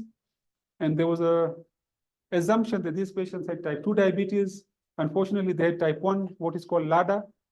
And they were started on SGLT2 inhibitors, and subsequently they got DKA. So most commonly, it occurs in patients with type 1 diabetes. But of course, please explain to your patients about the sick day rule. And that is very important. When you get somebody who is on an SGLT2 inhibitor and has got severe metabolic acidosis, please ask yourself whether this patient has DKA. And the only way to know it is if you find ketones in the urine, supplemented with the serum ketones as well. Okay? Yeah. All right. Next question is around RAS blockade. Should we stop ARBs and ACE inhibitors if the GFR is less than 15 and the patient still has albuminuria? Very important question. I keep on getting asked that. Please do not stop your ACE inhibitors or ARBs. Okay? The Stop ACE trial did not show any trend towards adverse events or any benefits, but we do know that your ACE or ARBs have been recommended to be continued across all stages of your chronic kidney disease. Okay. So monitor your potassium more closely in these patients. That is extremely important. Okay. Make sure that these patients don't get hypotensive. Sometimes some of these patients have autonomic issues. And I mean, we have some patients who can't tolerate any antihypertensive at all. We've got end-stage kidney disease. Okay. So just be careful about those two aspects. All right, Doc, the questions are coming in hard and fast. No, it is fine. I mean, I can go until 1 o'clock tonight. After a while, I'm answering all of your questions. Thank you. So Salim would like to know about the 4th generation CCB, cilnidipine, that is used for proteinuria and pedal edema. Have you had any experience with this agent, and are there any mortality benefits to use of cilnidipine? So cilnidipine is a 4th generation calcium channel blocker, dihydropyridine calcium channel blocker. That is the originator molecule comes from Japan. Unfortunately, because of that, there's not much trials that have been carried out. There have been very few trials that have been carried out. One of them, if I can remember, is called the Carter trial. It was basically looking at the benefits versus amlodipine, and they did find that patients who have got who were put on cilnidipine. Remember, cilnidipine basically inhibits your L-type and your N-type calcium channels. Okay, those are the 2 types of calcium channels that are being blocked by cilnidipine, as opposed to the other CCBs that only inhibit your L-type. So when you inhibit your N-type, what you're tending to do is that you're inhibiting your catecholamine surge. And your catecholamine surge tends to cause a tachycardia. Okay. So when you use your other CCBs, which is why when you see patients on amlodipine or nifedipine, some of them tend to get a reflex tachycardia. And this is because of the fact that there is an upsurge of your N-type channels, calcium channels that are being activated. Now, your N-type calcium channels are also found on your efferent arteriole as well. So what this does when you block both of them is that it leads to vasodilation of both. When you lead to vasodilation of both, you basically tend to reduce your proteinuria because your glomerular pressures have gone down. Okay, and this is what has been hypothesized to reduce your proteinuria. So the Carter trial did show that there was a reduction in your proteinuria. In the same way, because of the fact that they have the L and N type both, in your arterioles and granules, so it leads to vasodilation of both. And this is what is postulated, that cilnidipine will not cause significant peripheral edema as opposed to your other CCBs. However, I have seen, although the incidence is much less, the cilnidipine does cause, but not as badly as your amlodipine or nifedipine. Yeah. So next, I'll combine 3 questions into one on the SGLT2 inhibitors. Again, frequently asked questions. Number 1, please explain the explanation between the initial decline in the GFR once you initiate them. Number 2, what is the lowest GFR where you can start SGLT2 inhibitors? And number 3, another commonly asked question, can they be used in dialysis patients? Okay, so your cutoff GFR that you want to start a patient with on an SGLT2 inhibitor is 20 mils per minute. Okay. EMPA kidney cutoff was 20, DAPA CKD, your cutoff was 25. So below that, do not initiate. That is what the guidelines recommend, and please let's stick to them. However, if you have initiated them when the GFR was more than 20 and the GFR goes to less than 20, please continue with them. You don't need to stop them until the patient goes on to dialysis. Once the patient reaches dialysis, then it's recommended to stop them because of the increased incidence of DKA. This is what is postulated. It's never been explained as to why these patients tend to get a DKA. Okay. What is the other question? The initial decline. The initial decline in GFR. So the way how they work, the SGLT2 inhibitors, is basically by inhibiting your sodium glucose co-transporter, which is found in your proximal convoluted tubule. Okay. So it will inhibit the reabsorption of glucose and the reabsorption of sodium. So more sodium is available in the luminal fluid. So this sodium basically reaches your distal convoluted tubule, which is where your macula densa cells are. Now, when the macula densa cells sense that there's too much of sodium and subsequently too much of chloride, they feel that the GFR is high. There's more filtration taking place. So the macula densa cells release adenosine by breaking down ATP to ADP. Your adenosine causes vasoconstriction of your afferent arteriole. When it leads to vasoconstriction of your afferent arteriole, there's less blood flowing through the glomerulus, and this leads to a reduction in your initial GFR. But this also regulates your intraglomerular blood pressures. It reduces interglomerular hypertension and subsequently reduces your albuminuria as well. Okay, so this is why you subsequently tend to see a slight reduction, and then this subsequently improves over time, and then the GFR slope stabilizes. I hope this answers the question. Yes, it does. And I think it also helps people not to panic when they see Yes. that initial. So we decline. have published a paper with Afran. I was one of the co-authors, which is free. It's available on the Kidney International on the ISN website, about use of SGLT2 inhibitors in CKD patients in the African context. Okay, so I'll share it with Dr. Maya. You can post it in the chat, and we can all go through it. So what we have recommended is, and it's not based on any hard data, but we do know that after 4 weeks, you do tend to get a slight decline. So we do recommend that just check your GFR or your creatinine after 4 weeks. If your creatinine has gone up by more than 25%, this was arbitrary because it was based on the RAS blockers, then you basically need to ask yourself what has caused this. If it's persistent, then you need to stop it and wait for your creatinines to improve. Okay, another practical question. Remember, we have online attendees Yes. from all over the country. So it's all a over very, the continent. all over Africa, sorry. So ARVs that are widely available in the government facilities are losartan and perhaps once in a while valsartan. So the study you highlighted was for irbesartan. So do these other ARVs also share the same benefits? Yes, so the renal trial was basically looking at losartan, and it also had significant renal benefits as well. Remember what I said, that basically you need to lower your blood pressure. That's the one most important thing. Then if you can get access to medications that have therapeutic benefits, go for those. So losartan does have benefits as well, and please do not disregard it. Okay. Something on finerenone.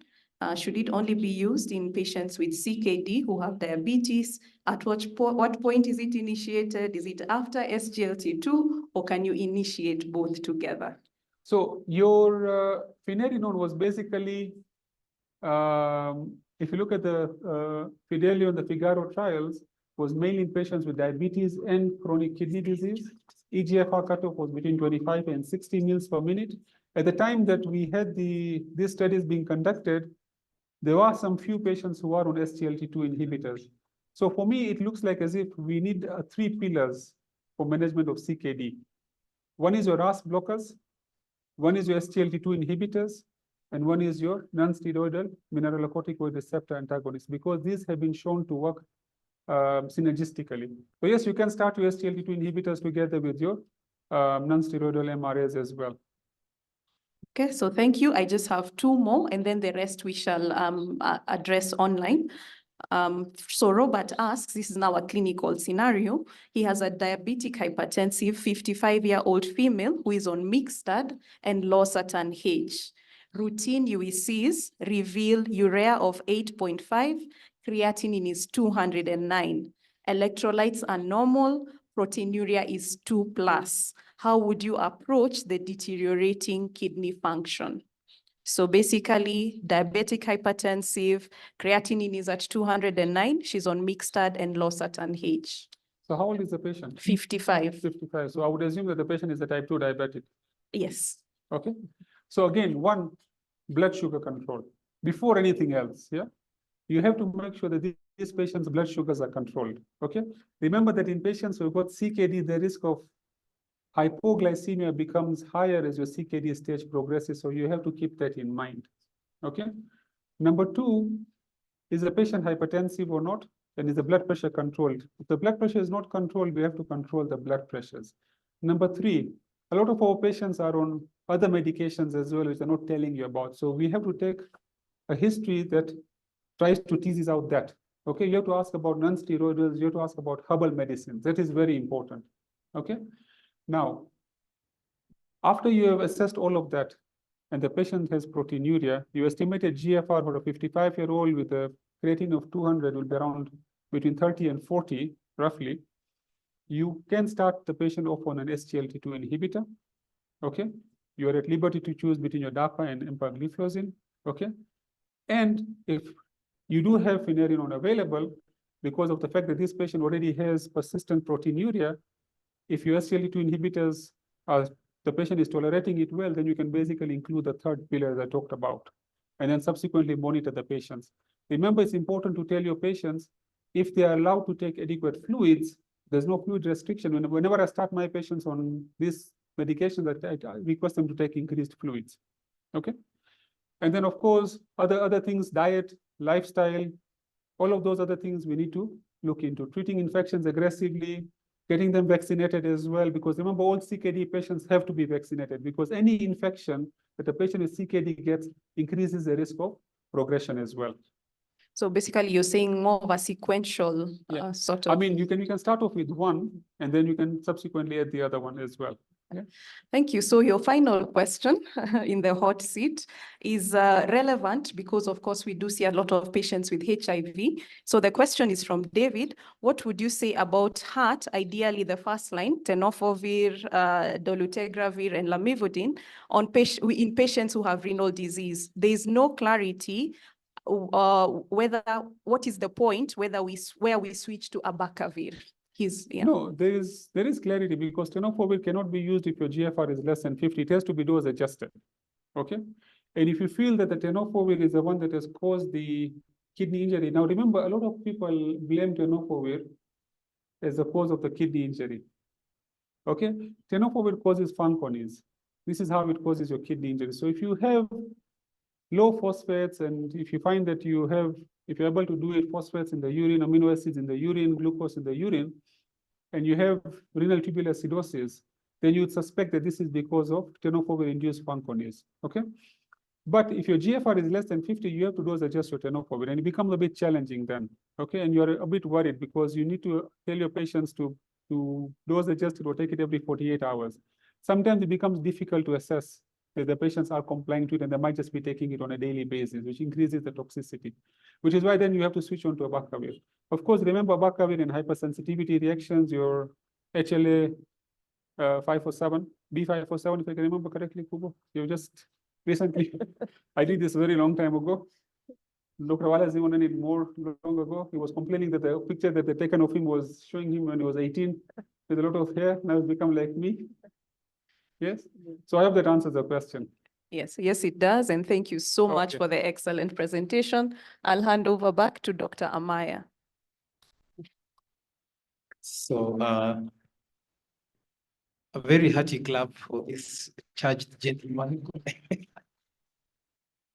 I think for the audience online, I think we've had over 800 audiences online, and they're very, very, very excited that we are addressing the issue of kidneys.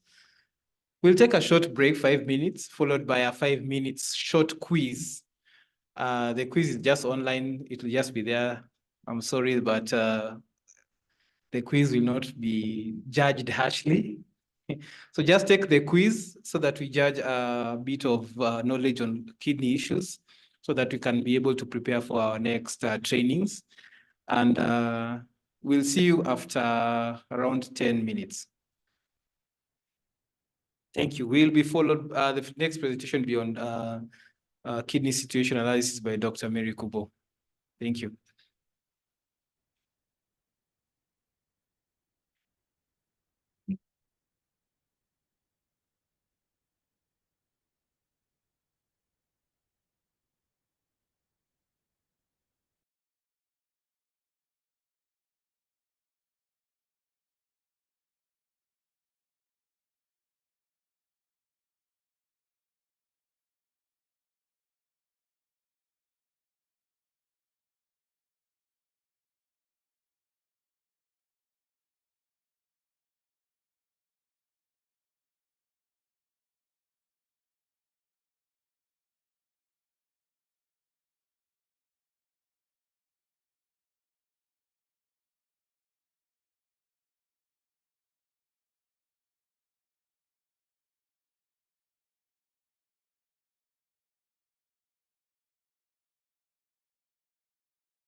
Thank you for joining us once again. We are on break and we will be projecting our quiz for today. So kindly attempt the questions and you will see the answers, the correct answers as you progress with the test.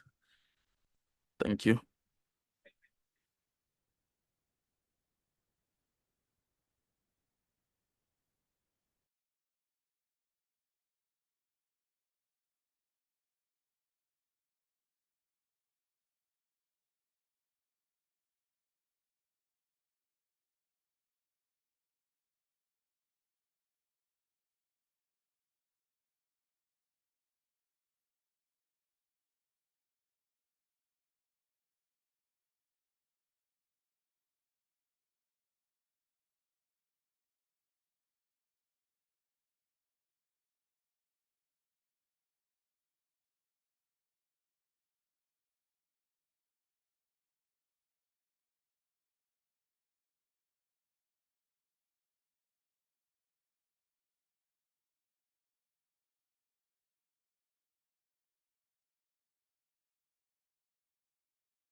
From the break, the answers to the poll will be given at the end of the talks.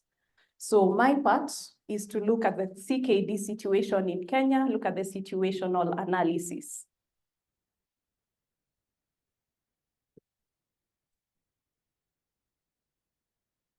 All right, I'm Dr. Mary Kubo. I'm a physician, nephrologist, and lecturer at the University of Nairobi. So in terms of the situational analysis in the country, this is what we'll be looking at. We'll go through the epidemiology, take a short walk through history, look at the leading risk factors in our country, look at quality of care indicators, and then finish off by looking at what we can do better in the fight against CKD. So 850 million, I don't know what that means to you. I'm sure we'd all love it if it was the amount of money in our bank accounts. But unfortunately, this is the number of patients living with chronic kidney disease globally. So that is how grave the situation is. And unfortunately, it is a hidden epidemic. Why do we say it is a hidden epidemic? Because this is a silent disease, all right? So most often in early CKD, there are no symptoms. So it is a silent disease, it is a hidden epidemic, and it is affecting almost 1 billion people globally. Now, in terms of comparing it to other more commonly spoken about diseases, patients with CKD are actually 1.5 times the number of those living with diabetes, yet we get a lot more airplay around diabetes. Number two, CKD patients are more than 20 times more than those living with cancer and HIV. So all the people in the room have to be CKD warriors as well as those who are online. We're really facing a huge epidemic. Now, in terms of what we know globally, about 1 in every 10 people are actually having CKD, so that is a huge number. Dr. Baga has told us about many of the risk factors. They're going to be hypertension, they're going to be diabetes, racial minorities like the Blacks, and also the elderly. Now, the unfortunate bit again is that by 2040, CKD will be the 5th leading cause of mortality globally. Okay, and unfortunately, again, the largest burden lies in low and middle income countries such as ours. Now, in terms of CKD burden in Africa, do we have any data? So there is this systematic review and meta-analysis by Kaze and colleagues that was published around 2018, and it actually shows that in Eastern Africa, they looked at 98 studies with over 98,000 participants, so it was quite a good study. What did they find? In Eastern Africa, the prevalence is actually 14.4%. This is quite high, but it's still a bit lower than West Africa, where the prevalence is about 19.8%. So you can see the African continent has quite a lot of work to do in terms of trying to mitigate this high prevalence of CKD. Now, when you zero in on the high-risk populations, your diabetics, your hypertensives, your patients with HIV, the prevalence shoots up to 32.3%. So you can imagine that 1 out of every 3 of these patients actually have CKD, and we really have to up our game in terms of screening these high-risk populations. Now let's come back home. What is the situation in Kenya? So the current population is estimated at about 55 million. We've told you earlier in the day, we have about 55 nephrologists. So basically every nephrologist needs to take care of about 1 million Kenyans. So you can now guess why nephrologists are always burnt out, right? You have 1 million patients to look after. Now, in terms of the actual figures, what are the CKD figures in Kenya? So from the data released from this year's World Kidney Day, we estimate that we have about 5 million patients in the country battling chronic kidney disease. So our work is really cut out for us. We cannot do this alone, and that's why we need all those who are online, all the healthcare providers in the country to help us in the battle against CKD. Now, in terms of causes of mortality in the country, diabetes and kidney diseases were lumped up together in this study in 2019, and kidney diseases and diabetes are actually the 8th leading cause of mortality in our country. Now, when we come to the published studies on epidemiology, unfortunately, the studies are few and far in between, but I will just highlight this one by Muiru et al., who looked at the epidemiology of CKD in rural East Africa. This was a population-based study where they sampled about 3,600 participants in rural Kenya and rural Uganda. In Kenya, they concentrated on the western part of the country, and this was the study that Dr. Amaya was alluding to.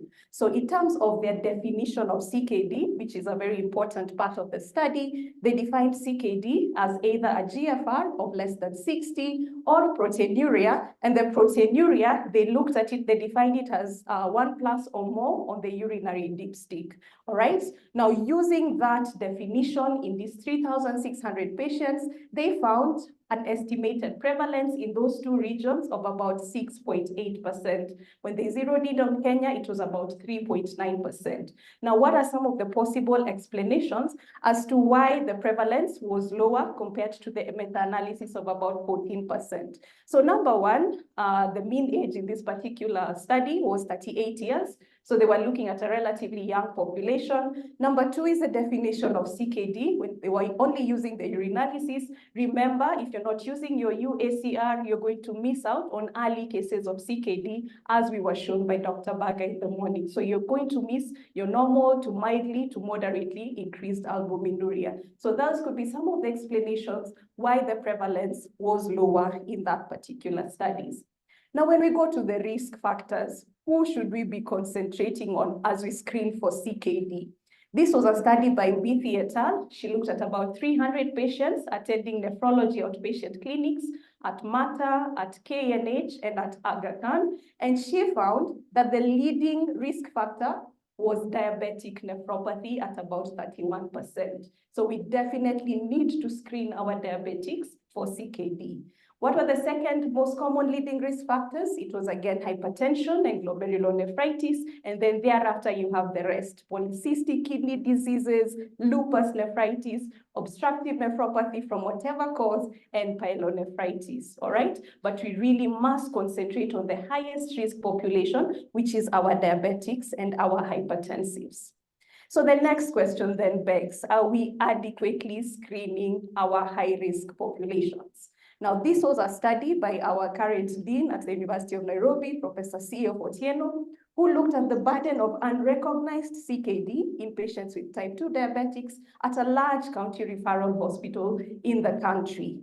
Now, what did he find in his study? The answer is actually quite worrying. He found that unrecognized CKD of stages 3, 4, and 5, so this is pretty advanced CKD, it was actually unrecognized in over 30% of the patients. So there were these diabetics attending the diabetic clinic, but 1 out of every 3 had never had a simple urinalysis or a simple UEC to try and screen for CKD. So you can see that our work is really cut out for us, okay? Now, what else should you be on the lookout for with these diabetics? Anyone who's hypertensive, age above 50, long duration of diabetes, all these should give you a high risk of, a high index of suspicion for CKD. And these are the patients you must screen and refer for specialist care. Now, next we look at the financial implications. We've seen the burden is large. We've seen we're not screening adequately. What are the financial implications of CKD in our country? So we start off by looking at the allocation to health by the government. This is for the national budget, year 2023-2024. Healthcare was actually allocated 141 billion. This was actually 5 billion less than the previous year, and it represented 11% of the total national budget. So right off the bat, we are already below the 15% recommended by the Abuja Declaration. Now, when we look at where this 141 billion is going, this just tries to show you where everything is going. But what I want to highlight in terms of chronic kidney disease care is that about 5.9 billion was allocated to the Managed Equipment Services Scheme. And we're going to come back to that because it's very important for kidney care in the country. We'll come back to that in a few slides. What about NHIF, which unfortunately is on the way out? What are the financial implications when we're managing CKD patients? So a brief history of NHIF. It was actually established in 1966, but it was only in 2017 that it started reimbursement for outpatient visits, where they also started covering those who are attending the twice-weekly hemodialysis, where they would reimburse the facilities 9,500 for each of the sessions.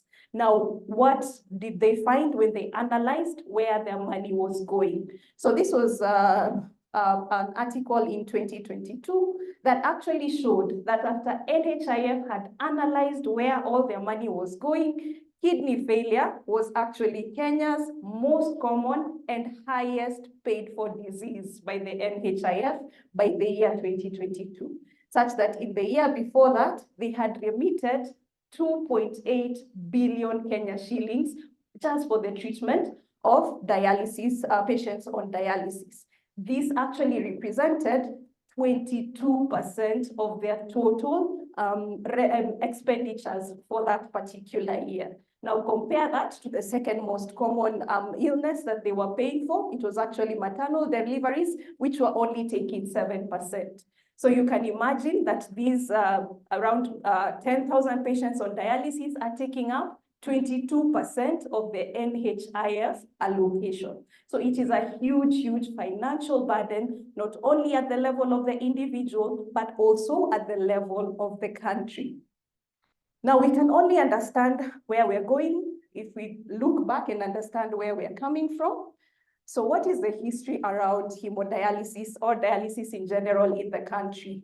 So a fun fact for you, apparently hemodialysis was actually first offered in Kenya in 1964, where a hemodialysis machine had to be flown in from England along with a team of doctors to help a British soldier who required dialysis. I don't know, Dr. Goriga, if you knew that. Excellent, fun fact of the day.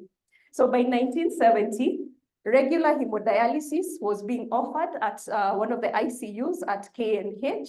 In 1971, we then had introduction of peritoneal dialysis, but this expertise was only available in Nairobi. Now, by 1979 is when we were now establishing the first renal unit at KNH, and unfortunately, it remained the only unit in the country until 1982. And here we must acknowledge our seniors, Professor Matligeo, Dr. Doris Kinuthia, who were all instrumental in these initial days. By 1982, we then had the private hospitals starting to offer both hemodialysis and peritoneal dialysis.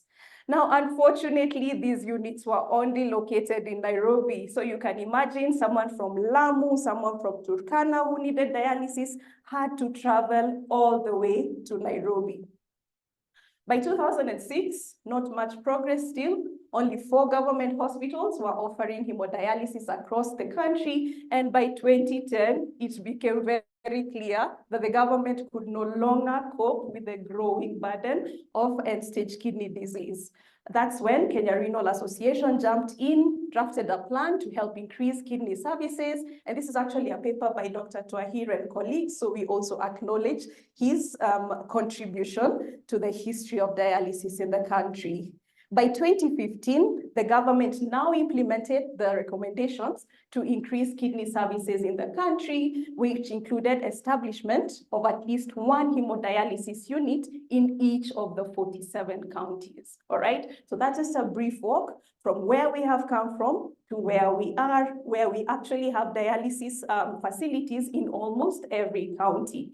Now, I had said we will talk about the managed equipment services scheme. Yeah, we all hate and love this in equal measure. We know the controversies around it, but has it been helpful for the renal patient requiring dialysis? So what is the MES? It was a public-private partnership model launched by the government in 2015. And actually the total cost was about $450 million US. Now, what was its purpose? The purpose was to actually lease specialized medical equipment to supply 2 hospitals in each of the 47 counties to actually help renal services, ICU, radiology, lab, and theater. So of relevance to us, has there been any impact of the managed equipment services scheme on provision of kidney services in the country? So this is a report from the Parliamentary Ad Hoc Committee on the MES that was published in 2020, where they wanted to look at the impact of MES on renal services in the country. So what did they find?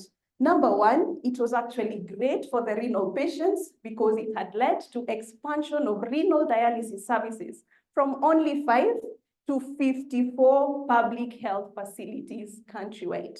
What else had it done? It had led to installation of an additional 305 dialysis machines countrywide. And what was the net effect of that? It finally led to decongestion of the 5 major public hospitals. So before we only had dialysis at KNH, at MTRH, Coast General, Nakuru PGH, and Jaramogi Oginga Odinga Teaching and Referral Hospital. So I think, we know all the controversies, all the scandals around it, but we must give the devil his due. It has had a great impact on provision of renal dialysis, specifically dialysis services in the country. So this basically tries to summarize the progress since 1995.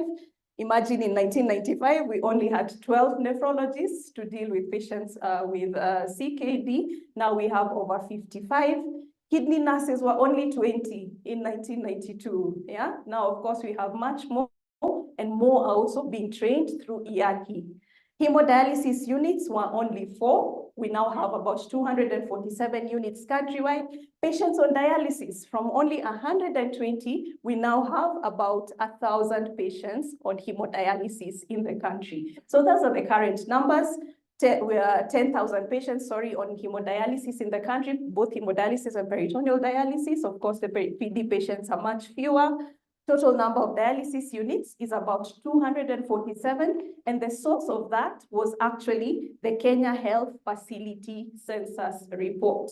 So that is what I'm going to delve into next. So what was this facility census report? So it was actually a nationwide health facility survey carried out in 2023. And the purpose was to develop a comprehensive database of all the health facilities in the country and the services that they provide. So they actually targeted over 14,000 facilities countrywide. About 47% of them were public, 46% of it, 8% were the faith-based organizations and the NGOs. So what are some of the pertinent findings from this particular census, again, when it comes to renal services? So I'll start off with availability of electronic health information system. Now, out of all those facilities that they assessed, only 31% had an electronic health information system in place. So you can see now this becomes a barrier when we want to collect real-time data on epidemiology, on how many patients are having CKD, how are they being treated. And Dr. Wala, I'm sure, will tell you this is one of the barriers he's facing as he tries to put up a national renal registry. Now, when it comes to diagnostics, remember we said we must screen our patients. So do we have diagnostic capability countrywide? So when they looked at how many facilities are able to do dipstick for urinalysis, the great news, 96% of our facilities are at the very least able to do a dipstick for urinalysis. Now, the bad news comes in with biochemistry, which is where your UECs fall. Only 32% of facilities are able to do UECs. So you can see another barrier to screening for CKD in the country. Next, they assessed ability of these facilities to provide renal services. How did they define renal services? They were basically looking at ability to provide dialysis. Of course, we know renal services are much wider than that, but they were looking at ability to provide dialysis. What were the things they were looking at? HR, do you have a nephrologist on board, a medical officer, a nephrology nurse? In terms of infrastructure, is there a consultation room? Is there a water treatment room, plant?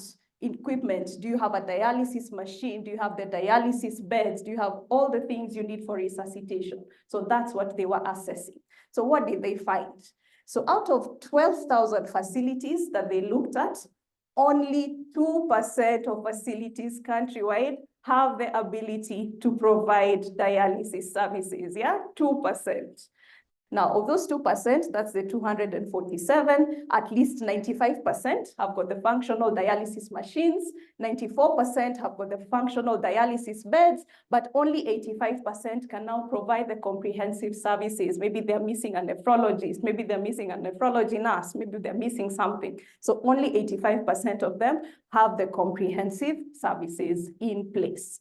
So from that facility census, we see that there are definitely some gaps that need to be addressed. Number one, availability of an integrated electronic records capture system so that we're able to capture comprehensive nationwide renal disease data that can actually guide policymakers. Yeah, so Dr. Wala, I think your work is really cut out for you as you try to set up a comprehensive renal registry. I'm sure Dr. Maya, you can give him some funds to help him set up the registry, right? He needs a lot of funds for that. In terms of diagnostics, we've seen that very few facilities, about a third, are able to do the UECs, which is critical. It really should be one of the basic tests. So that is a gap that needs to be addressed. Of course, we need more human resource in terms of specialized nephrologists and nephrology nurses and the whole team, the nutritionists, everyone.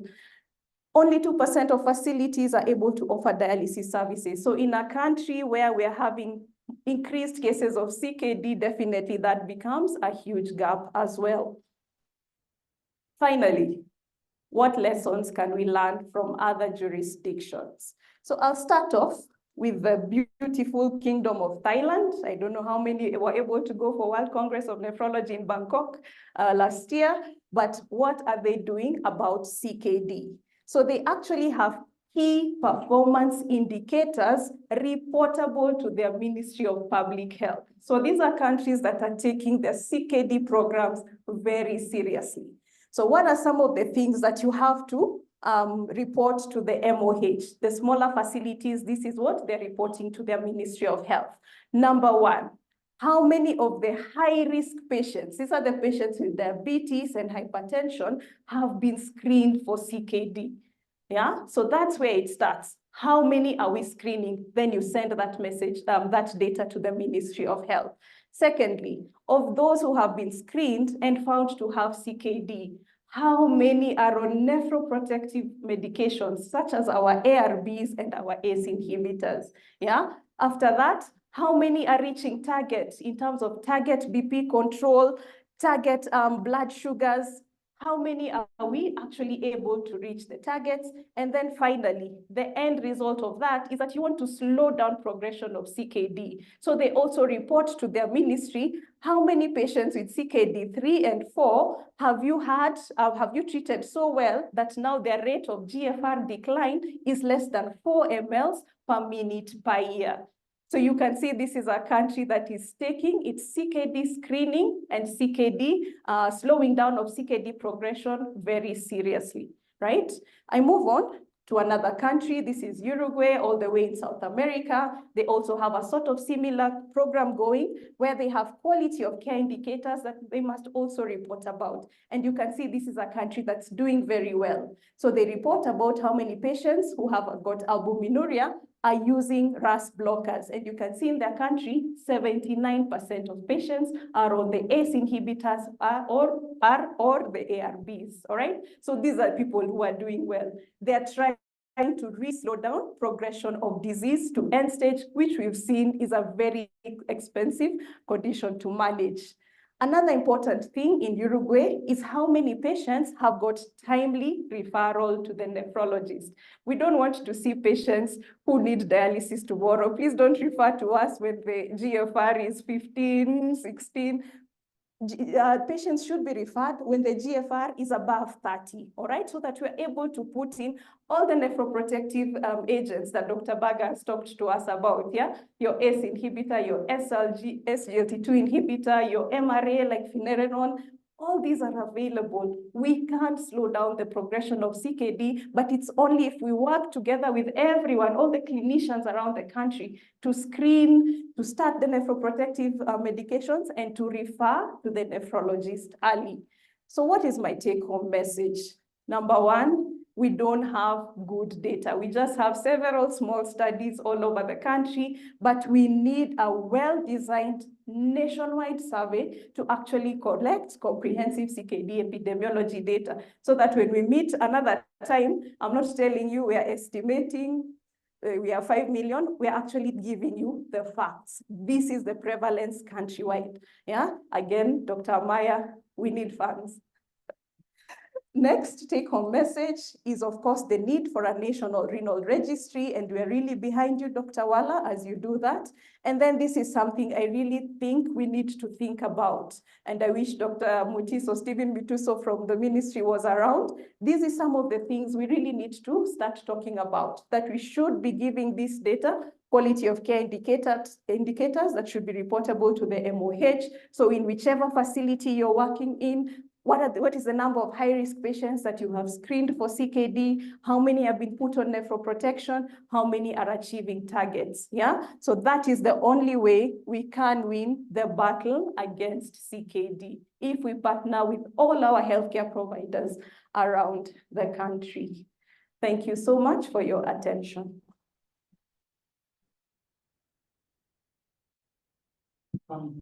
Thank you very much, Dr. Kubo. As always, an excellent presentation.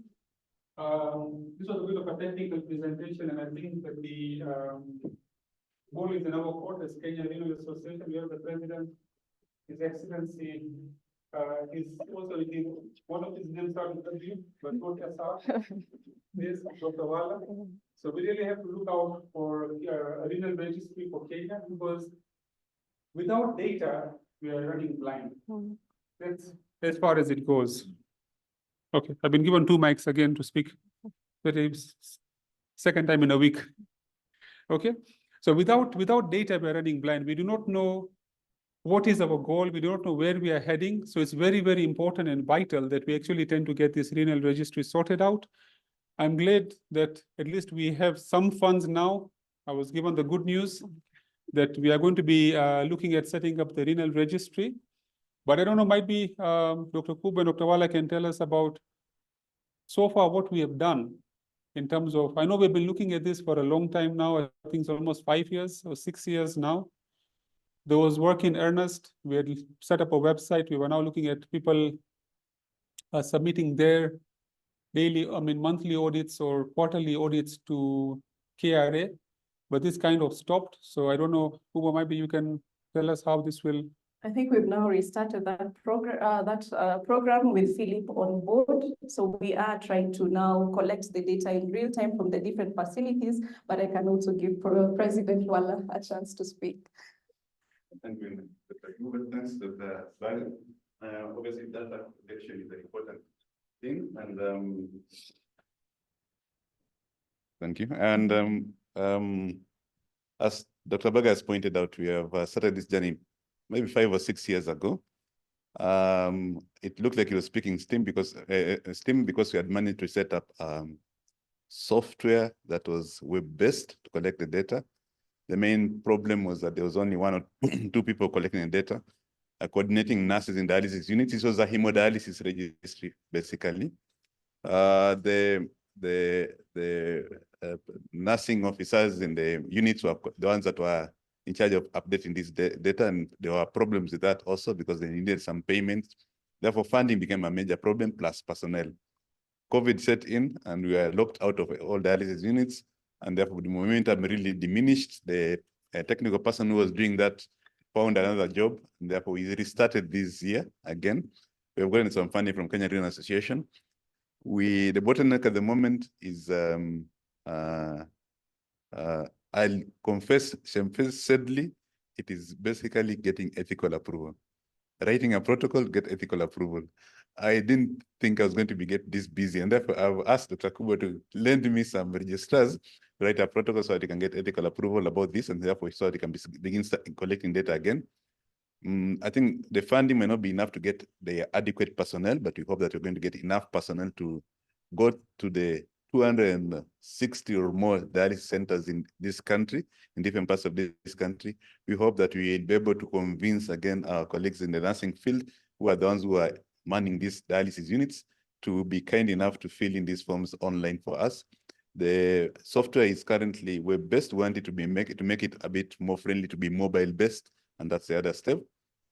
If you know of a health research organization that is willing to partner with Kenya Renal Association, just for if it can be just as their CSR will be happy, but for a small fee, Dr. Vago will allow for a small fee to be paid to that HRO so that we can be able, we'll be able to get a little bit more data. This is just hemodialysis registry. There are so many other things that you need to do in the field of nephrology. And I hope that we'll be able to get good success. I think the next report may be in the Kenya Renal Association annual conference in October this year. And I take this opportunity also to ask you to begin registering so that you can attend this conference. Thank you very much. Thank you, Dr. Wala. The other important thing is, of course, auditing our dialysis units, because remember, it's not only setting up the dialysis units and running them, okay? Because we want to look at outcomes as well of our patients. We want to look at several key performance indicators as well. How many patients get infections? What is the mortality? What is the morbidity? What is the admission rates of these patients as well? How many patients have the right access, temporary catheters, which you don't like at all, and fistulas and the tunnel catheters. So all of that we really need to look at, and this is a big task that I'm sure that we will need to address, if not now, then later, but at least we have started off the whole process, and kudos to Dr. Wala and his team. And thank you very much. A big round of applause to Dr. Kubo as well. Thank you very much. So it is indeed my honor to now introduce our next speaker.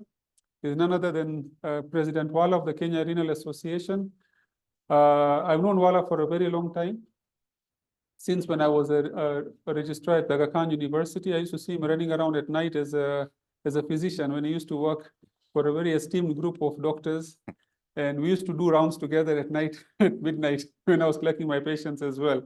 And he's a very renowned physician and nephrologist, and very passionate about kidney disease. And he's going to talk to us about nephroprotection by the ARBs, by the angiotensin blockade. So welcome, Dr. Wala. Thank you very much, Dr. Hussein Vaga. The shining light on top of his head. Thanks, Dr. Amaya, for inviting us, including several members of the Kenya Renal Association, for this important symposium. And I thank you, Dr. Kubo, for arranging most of these topics. I was ambushed by this topic, but I spent 1 or 2 sleepless nights looking at how I can deliver it. So I hope I'll be able to do a good job about it. It's about nephroprotection by angiotensin blockade. Dr. Berg has already touched very nicely on the things that we need to do to prevent the kidney disease from progressing to kidney failure. Basically, that's what nephroprotection means. Not protecting against acute kidney injury, not protecting against obstructive uropathy, but protecting against end-stage kidney disease from kidney problems.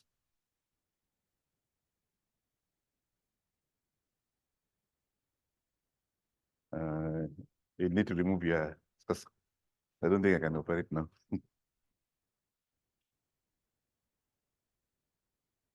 Okay.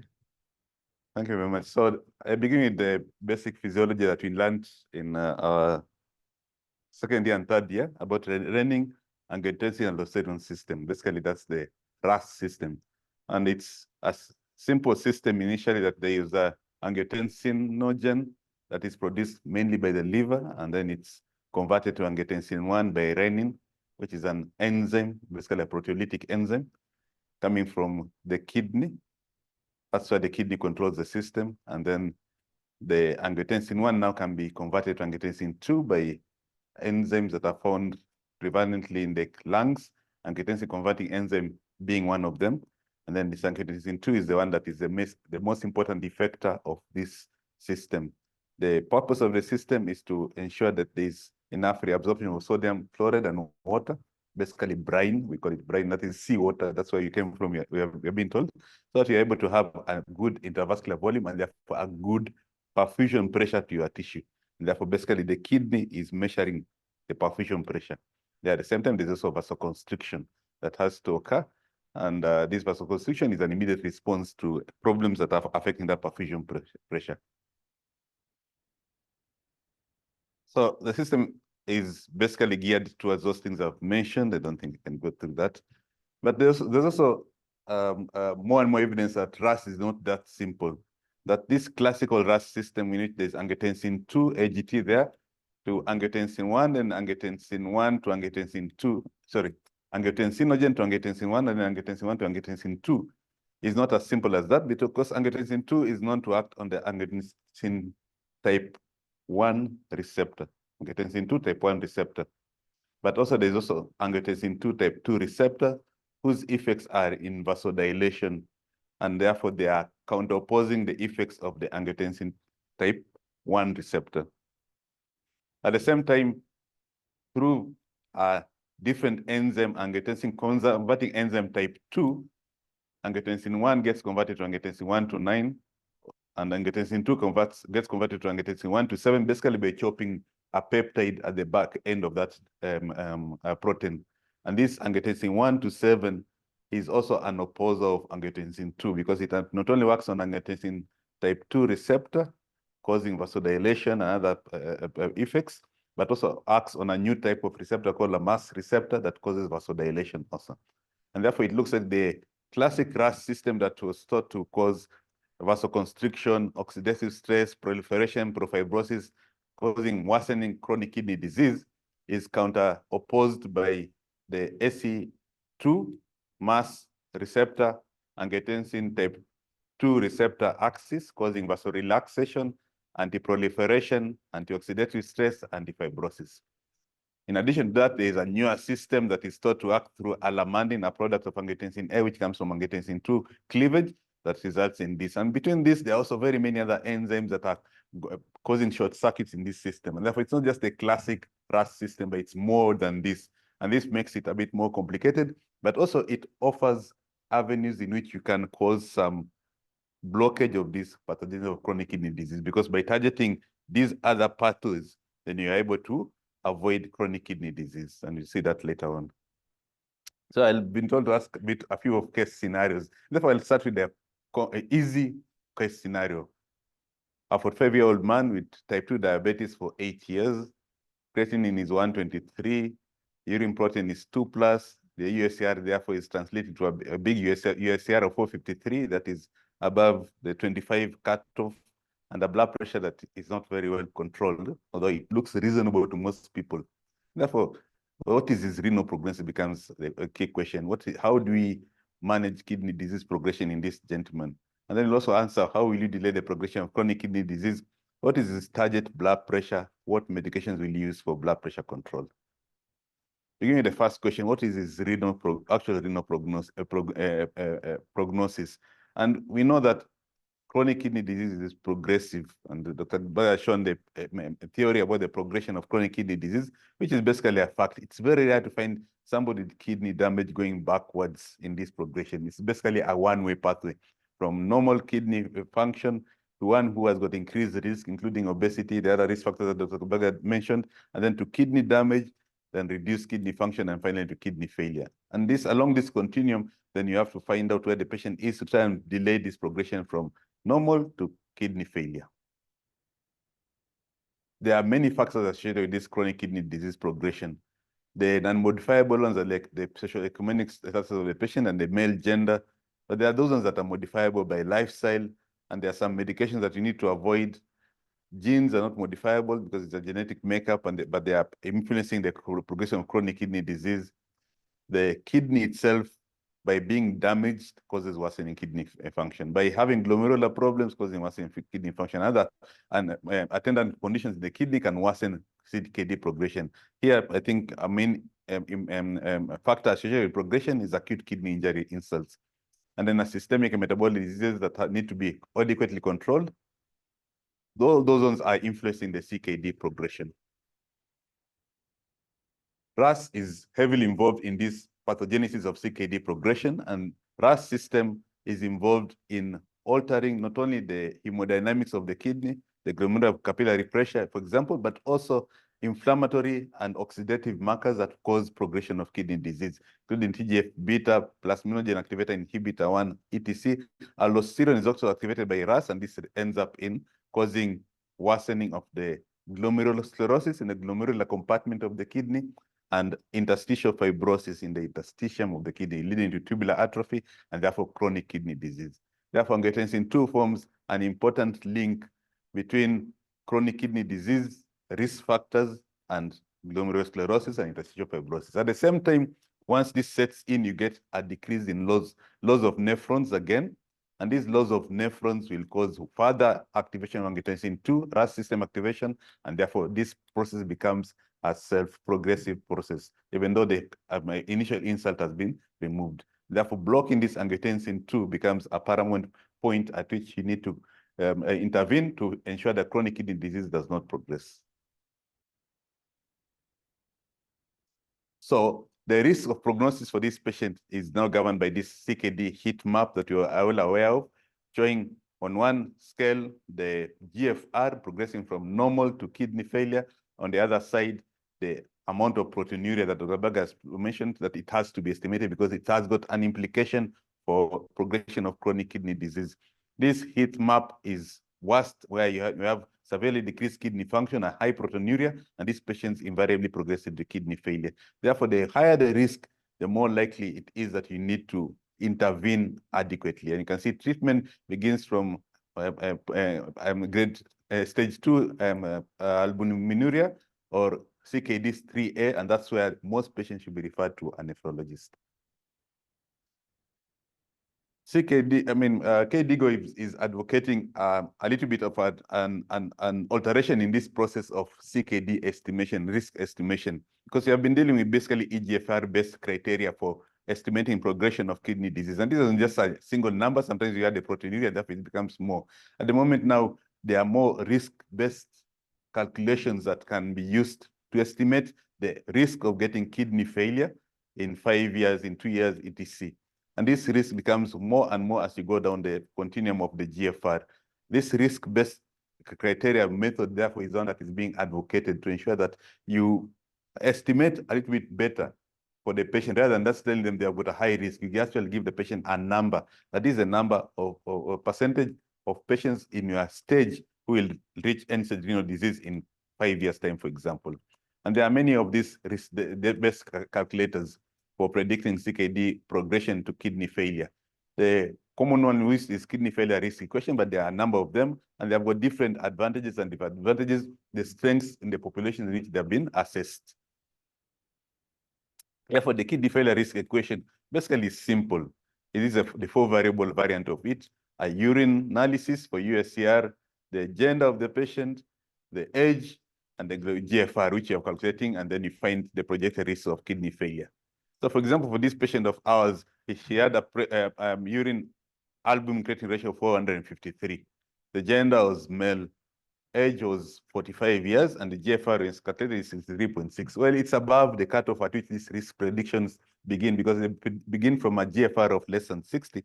That is, I still applied it to that app that I just put in my phone, and I could see 45 male.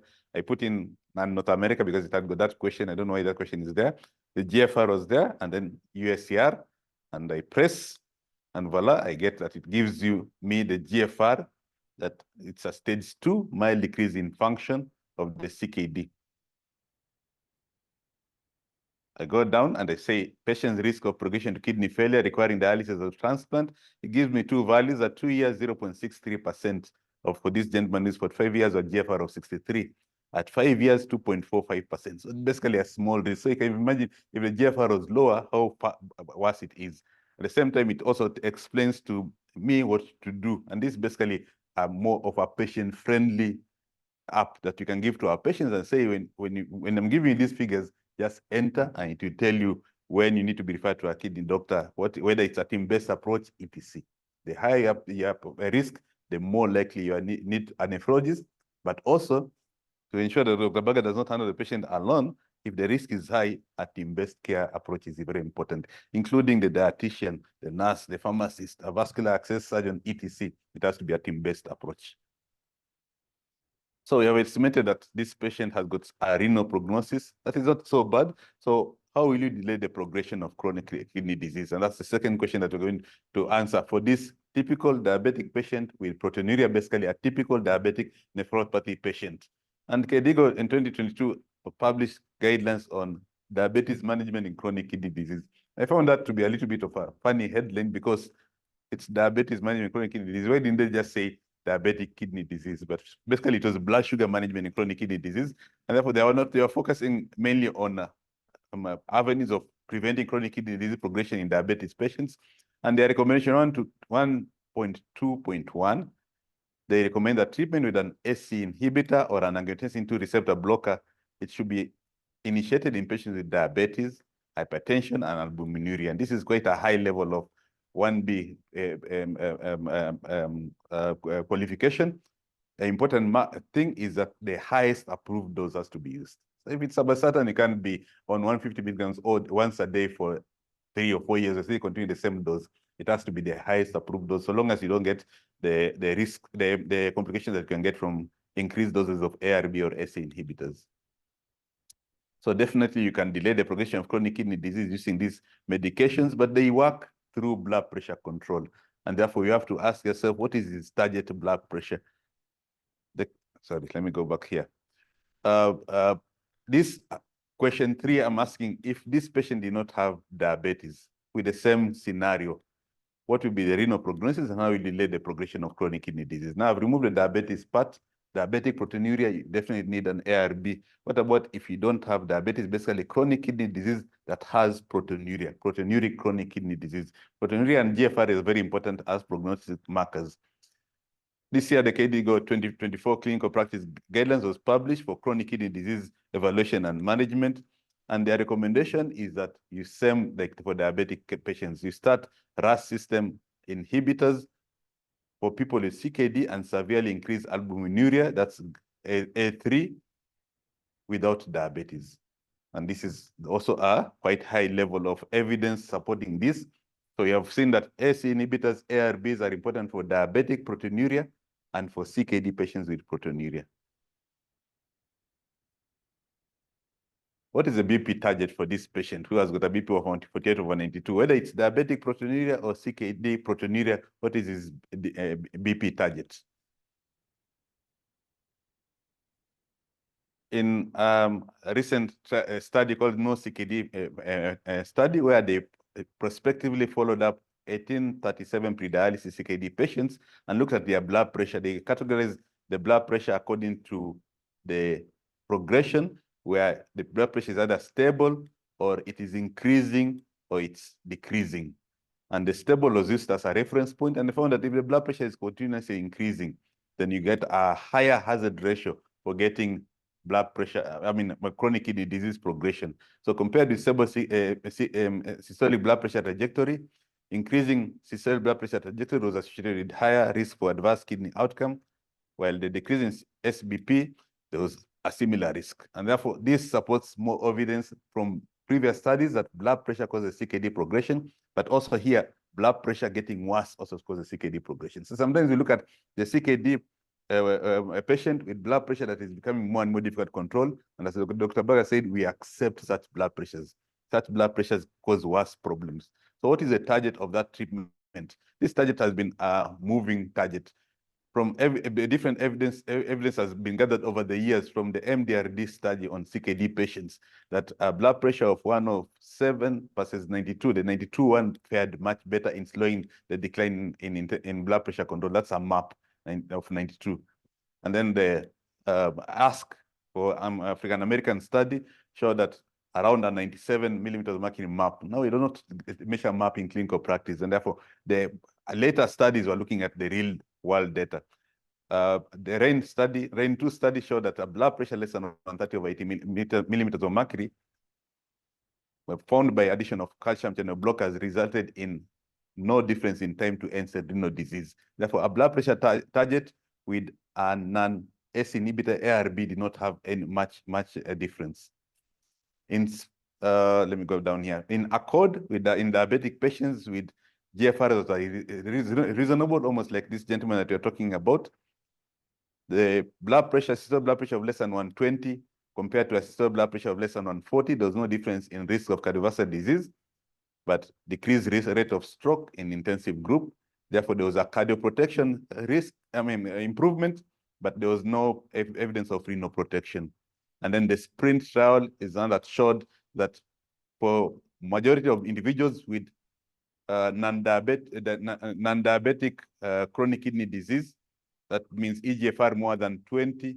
The target blood pressure of less than 120 did better than target blood pressure of less than 140 in decreasing cardiovascular disease and death in the intensive group. Therefore, there is evidence that there is cardioprotection, evidence for renal protection are in the earlier studies, and therefore combined, we say that we need to lower the blood pressure to provide cardioprotection and renal protection. How low we are going to lower that blood pressure is difficult to know. Less than 120 is for sprint non-diabetic patients, and they manage to get cardioprotection. There wasn't much evidence of renal protection. While for the others, there was earlier studies where the blood pressures are higher, the targets are a bit higher, there was evidence of renal protection. How low you can go for chronic kidney disease, it's difficult, it's a controversial study. The KDIGO 2024 practice guideline for evaluation and management of chronic kidney disease says we target a systolic blood pressure of less than 120. So Dr. Baga, how many patients with CKD have got a BP systolic of less 110, 119? Often you'll get worried about such patients, yeah? But that's the recommendation that they're giving us. We target that. The level is not so high, but it's still a significant amount of level, a cohort study level, rather than a randomized control trial level of a little bit of less tangible evidence. But that's the recommendation that you have been given. These are the different therapeutic targets in CKD patients for blood pressure. It's not me alone who gets getting confused. Even the clinical trialists are getting confused. From 2012 KDIGO guidelines, which said 140/90, looks a little bit pragmatic with worse CKD staging requiring 130/80. That's the 2012 KDIGO guideline. 2018 ESC guideline 140/80 there around. 2017 130/80. In the newer guidelines, the 2021 KDIGO was 120, less than 120 systolic. Again, supporting what they have just mentioned in 2024. ESC 140/79, unless you are high risk, you get 130 or less. And then 2017 is still the same of the American guidelines, it was saying the same thing. Basically, there's a little bit of a confusion about what is the target blood pressure for CKD patients, whether they have proteinuria or not. When you look at the guided comparisons, the same thing that I've mentioned, that there are different targets for blood pressure. And you can see these ones, if you are answering MCQ questions, you don't know which one you're going to choose, isn't it? Look, are you going to choose 130 less than 130/80, less than 140/90? Some of them are meaning more or less the same thing. In the diabetes guidelines for chronic kidney disease, 2022, I've put up the summary of the list, what do you call it? The thing that you put in the front of a page. The index, thank you. The index of the chapters, and I can challenge you, look for the chapter on hypertension control. It's not there. So basically, it's so difficult to know what we do with these patients. We know that we have to control blood pressure, but we don't know exactly what to do. So I happened to come across the Association of British Clinical Diabetologists and the United Kingdom Kidney Association guideline on the management of hypertension in diabetic kidney disease.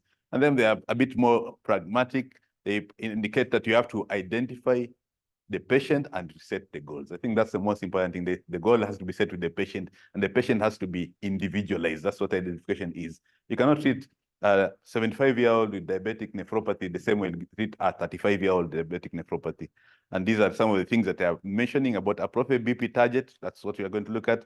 Lifestyle measures, pharmacological management, including all the agents that we are told to use, additional pharmacotherapy if you're not achieving targets here, and then a standard blood pressure measurement is so important. It cannot be an office blood pressure where somebody just comes in, running up the stairs, gets in, is worried about missing other appointments, and you're using that blood pressure. It has to be a standard blood pressure measurement, preferably a home blood pressure measurement. Okay. And this is basically a summary of what their targets are. If you look at the numbers, it's also still confusing. But what I got from here was that one is the type diabetes. That's the first individualization. Type 1 and type 2 diabetic patients have to be very different because type 1 tend to be basically a representation of that the patient is younger. And therefore, a younger population, the less than 120 definitely applies that target. And older population, I think less than 140 might be more reasonable, less than 150 for older individuals, so that you don't run into problems with too low blood pressure control. At the same time, they looked at the kidney GFR itself, and therefore the worse the GFR, the more likely that you are to relax the targets a little bit, because after all, you're almost progressing there, and there isn't good evidence that you're going to prevent somebody in CKD stage 4 by controlling their blood pressure tightly from progressing to CKD stage 5. So the earlier the GFR, the more tightly you're controlling the blood pressure, even in type 2 diabetics. And then finally, the albumin stage, and therefore the normoalbuminuria, microalbuminuria, albuminuric patients, you tighten the blood pressure control more than normal albuminuric patients. And you look at non-proteinuric CKD, what it has for implications. So non-proteinuric disease, CKD, this same patient has now hypertension only, there is no diabetes, the creatinine is still the same, USCR is on 23, therefore it is a non-proteinuric chronic kidney disease. How do you delay progression of CKD in such a patient? What is his target blood pressure? And I put this patient again in a risk calculator for risk of kidney failure. And I found that the risk now is 0.16% at 2 years, at 5 years, 0.64%. I put this for comparison for proteinuric chronic kidney disease, 2.45% versus 0.64%. You can see the risk of non-proteinuric chronic kidney disease from clinical trials. It shows that the risk is less for progression to kidney failure than those for proteinuric kidney disease. And that has to be borne in mind whenever someone presents with a GFR that you want to start an ARB or S inhibitor, you think about, is it proteinuric or non-proteinuric? Non-proteinuric chronic kidney disease from this cohort study, it showed that it was because proteinuria was absent or very little in hypertension-related CKD. Secondly, in progressive cystic diseases, and then in pyelonephritis and tubulointerstitial diseases, and I'll put obstruction here also. So basically, the list of causes of chronic kidney disease, diabetes high up in the list, but only 30% of these patients will have glomerulonephritis, again, around 10 or 15%. Then the majority of patients will fall along hypertension, cystic diseases, tubulointerstitial diseases, and obstruction. And these patients will not have proteinuria, they'll have non-proteinuria. They find that most guidelines are focusing on proteinuria rather than non-proteinuria, which is the majority of patients. It reminds me of heart failure, that heart failure with poor ejection fraction, that means reduced ejection fraction heart failure, is the one that we have most evidence and most medications, yet it is the heart failure with preserved ejection fraction that is the most common type of heart failure. In this cohort study of 2,300 patients in Italy, they had low proteinuria, defined as proteinuria less than 0.5 grams per 24 hours. 54.5% of the whole cohort of screened patients had this low proteinuria. And therefore, this is commoner to have proteinuric CKD, non-proteinuric CKD than proteinuric CKD. And when you compare to proteinuric CKD, these patients with low proteinuria were older, they were less likely to be male, less likely to be diabetic. They had hypertension, they had higher eGFRs, HBs was better, systolic blood pressures were lower, serum phosphorus were lower. Basically, they were healthier patients than proteinuric chronic kidney disease. That proteinuria is not a good marker. And as Dr. Baga explained, proteinuria is measured as albuminuria. Albumin in urine is a marker of endothelial damage, not only of CKD, but it's a marker of endothelial damage. When they looked at the outcome after 48 months, they found that these low proteinuric patients had an inverse relative risk of end-stage renal disease and death. Basically, meaning that these patients were more likely to die than to get into kidney failure.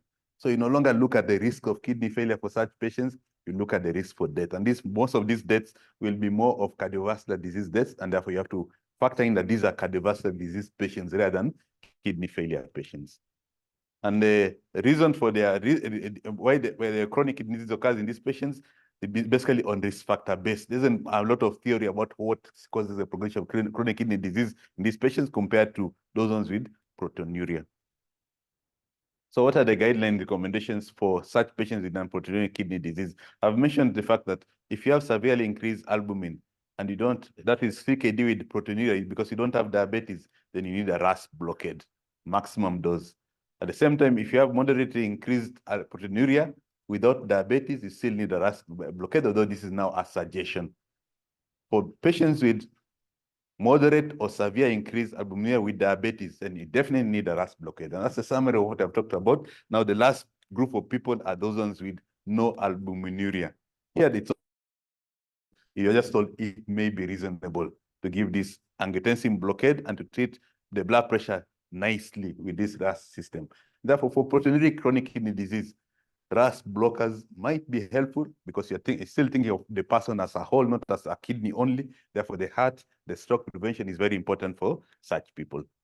So the question 6 is, what happens when you put patients on RAS blockade?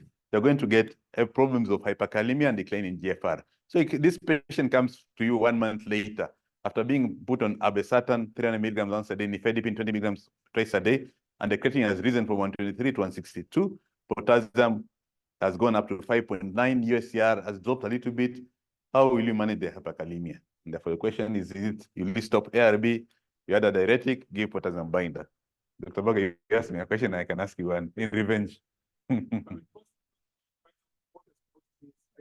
I know you like talking. A, B, D, C. I wish I could give you D and E and F. A, B, or C. Circle the correct answer. So thank you. So, hyperkalemia-related discontinuation of RAS inhibitors and clinical outcomes of CKD was the purpose of this study. Basically, our knee-jerk response will be to stop the ARB because hyperkalemia set in. And this study was a cohort study showing patients with hyperkalemia, mainly in Canada, and they found the conclusion was that hyperkalemia-related RAS inhibitor discontinuation is associated with higher mortality and cardiovascular events compared to continuing patients with CKD. And therefore, you avoid. If you are stopping, remember you have to restart it at some time. The risk for CKD progression, the risk for cardiovascular events, the risk for death is higher than your risk for hyperkalemia. Next slide, please. Next slide. You're good, no? Okay. How do you monitor therefore potassium because you're worried about this potassium after initiation of RAS in blockade? You initiate ACE inhibitor or ARB. Remember, ACE inhibitor usually more evidence-based than ARB. It's fast ACE inhibitor than ARB afterwards. You monitor serum creatinine and potassium within 2 to 4 weeks after starting changing dose. You cannot give the usual clinic of not mention the hospital where they're giving a clinic review date of 6 months or later. You have to come let the patient do a test earlier. And you check if there is normokalemia, then you are worried about whether there's a GFR drop. If there is no GFR drop, then you increase dose of ACE inhibitor or ARB to continue to maximum tolerated dose. You have to reach the guideline, a devoted goal of that ARB or ACE inhibitor. If there is hyperkalemia, then you have to review concurrent drugs. Stop blaming the ARB or ACE inhibitor first. Look at the other medications and find out are they the ones that are causing this. You have to moderate dietary potassium intake and consider diuretics, sodium bicarbonate, and potassium binders, as Dr. Baga said. And then if you have got a GFR drop, then you have to review other causes before you can think that this is an ARB drop. This one is one that I'm usually most susceptible to. If there's a GFR drop, the creatinine is getting worse and worse, I'll drop that ACE inhibitor like a stone. But the main thing is I need to remember to put it back because it has got benefits ultimately. Next. So these are the medications that we are causing hyperkalemia when you're evaluating this patient. That's the first step. The ACE inhibitor ARB obviously is the main one, but you check if there is any aldosterone blockade, beta blockers, digitalis, heparin, potassium sparing diuretics, NSAIDs, masqueraders inside there that can cause hyperkalemia, calcineurin inhibitors for transplant patients and for glomerulonephritis patients, and then MRAs, others, etc. And then there are a number of potassium binders that you have used. We know that you have the Americans hate polystyrene sulfonates. I don't know why. Me, I find it works. I don't know whether you guys also find it works, but me, I find it always works. I've never seen a patient whom I've given a potassium binder like Resonium or K-check and it has failed to work. It always works eventually. So sodium potassium resin or calcium potassium exchange resin. I've never met a patient in my 10 years of being a nephrologist getting constipation or getting bowel perforation. I don't know what the Americans did with their patients. Maybe it's a dietary thing, but you don't get such problems. So I give them confidently. Sometimes I can even give us a maintenance dose for some patients who may need to be on guideline on these medications that are helping them in other ways. Patiroma is the calcium potassium exchange polymer that the Americans have taken to replace the resins, and it is effective and has managed to ensure that these patients are remaining in these medications, especially if you're also using a mineralocortical receptor antagonist on top of an RAS blockade. And then sodium zirconium cyclosilicate is also another binder that you can use. So the first line is address corrective factors for hyperkalemic patients. The second line, you address the medications, including you use diuretics, you optimize serum bicarbonate levels because bicarbonate makes a potassium shift intracellularly, and then you use licensed potassium exchange agents, including the ones that we have mentioned. Then the third line of last resort, that's when you reduce the dose or discontinue. I think I'll begin reducing the dose if it's less than 6 millimoles per liter of serum potassium, and or I stop it if obviously it's above 6 millimoles per liter. And discontinuation, I remember, is associated with increased cardiovascular events. And this has to be emphasized again and again. And therefore, you have to review and restart RAS inhibitors and MRA at a later point if the patient's condition allows. And that later point is usually, if Dr. Baga talks about an important principle, we tell our patients with RAS blockade or on SGLT2 inhibitors, the sick day rule. If you get sick, stop these two types of medicines. And MRAs might be included in that. Stop the medicines. When you get better, in 72 hours, restart the medicines. It's so important to restart these medicines that have prevented so much morbidity and so many mortalities. The question 7 is when the GFR is worsening, because this patient, despite optimal medical treatment, after 6 years has progressed to CKD stage 5 with eGFR 14. Dr. Baga received that question. What do you do for these diabetic patients? You have done your best, and then they have gone to a place where they are almost getting off. There was a professor from England, Elna Has, I think. Elna Has came up with the idea that maybe if you stop the ARB, you can slow down the eGFR drop into dialysis requiring condition. And that was on a cohort study that they are looking, and then it was subjected to randomization. The reason for the drop in GFR is because RAS blockade has got favorable effects and unfavorable effects. And these unfavorable effects is this drop in GFR, hyperkalemia, excessive hypotension, and this is a hemodynamic effect. And that's why the GFR drops initially a little bit, but it can drop excessively, and then you begin wondering, what are you going to do about the drop in GFR and the potassium excretion? But on the other hand, they have got favorable cardiac and renal effects that are related to hemodynamic problems, effects, but also to changing in the oxidative inflammatory status of the patient. And these are important favorable effects that you have to balance between this type part and this part in RAS blockade for CKD.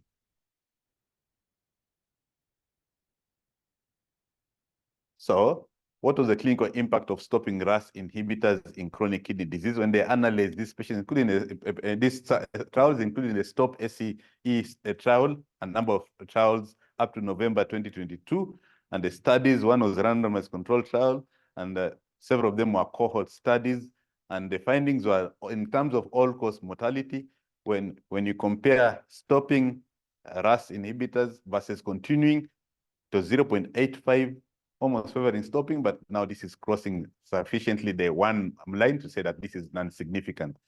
In non-randomized control trial, it was also favoring now the hazard ratios was against stopping the SC inhibitor ARB. For NSAID kidney disease progression, the trial showed that there was worse NSAID kidney disease progression if you stopped RAS inhibition. And that is paradoxical to what we think, that if you continue, you're going to get worse NSAID renal disease. But this meta-analysis showed, not only randomized control trial, but also in the core studies, the hazard ratio for worsening to NSAID kidney failure was higher if you stop the RAS. In terms of major advanced cardiovascular events, the hazard ratio was also worse for stopping, in terms of stopping the RAS. And then for hyperkalemia, there was 0.55 to 1.15, therefore it crosses 1, and therefore there was no difference between stopping and continuing RAS inhibitors in terms of hyperkalemia. And this is most recent evidence about RAS inhibitor, RAS blockade in CKD patients in terms of trying to delay CKD progression. This is another study. Now, this is a cohort, one of the cohort studies, and the conclusion also was stopping RAS within 3 months before hemodialysis initiation was associated with subsequent high cardiovascular events after hemodialysis initiation. This is an older cohort. Why this decline in GFR? Why is it important? We talked about the hemodynamic effects and the non-hemodynamic effects. The hemodynamic effects of GFR declining was analyzed in this study. I'll just take it slowly. You can put my cursor down here. Am I there? So the initial eGFR change is indicated here. These are the one that you see with your eyes and you're worried, because as human beings are short-termers, you look at the short-term problems. This one on the y-axis, the long-term GFR change is plotted in the y-axis. That's the one that will have implications for the patient, not this short-term change. And then when you look at this short-term change in terms of ACE inhibitors, here, the short-term change, the GFR, when it changes from 0 and becomes less towards -2, short-term change in GFR, decrease in GFR, it was accompanied by an increase in long-term change in GFR.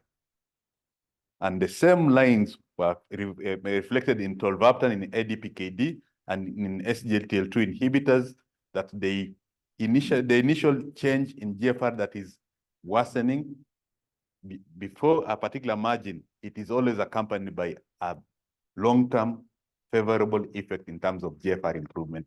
And that is important, that the extent of the initial drop in eGFR predicts a long-term eGFR decline in patients treated with either SGLT2 inhibitors, tolvaptan, or an ACE inhibitor. And then secondly, the most significant initial drop in eGFR, because this is a linear change, the more significant the drop in eGFR in the horizontal axis, the greater the drug's nephroprotective effect in the vertical axis. The placebo remained the same, but these ones were getting better. And therefore, it's important that even if the GFR is changing, don't panic. Chronic kidney disease is chronic. It will take many years for you to see a change in that GFR, a stabilization and even an improvement in that GFR. What is the reason for this? The hypothesis is that RAS inhibitors, SGLT2 inhibitors, and VRAS, they share a common pathway. That means they decrease the hemodynamic pressure on the glomerulus, and this acutely causes GFR reduction with no CKD progression, but chronically decreases the CKD progression.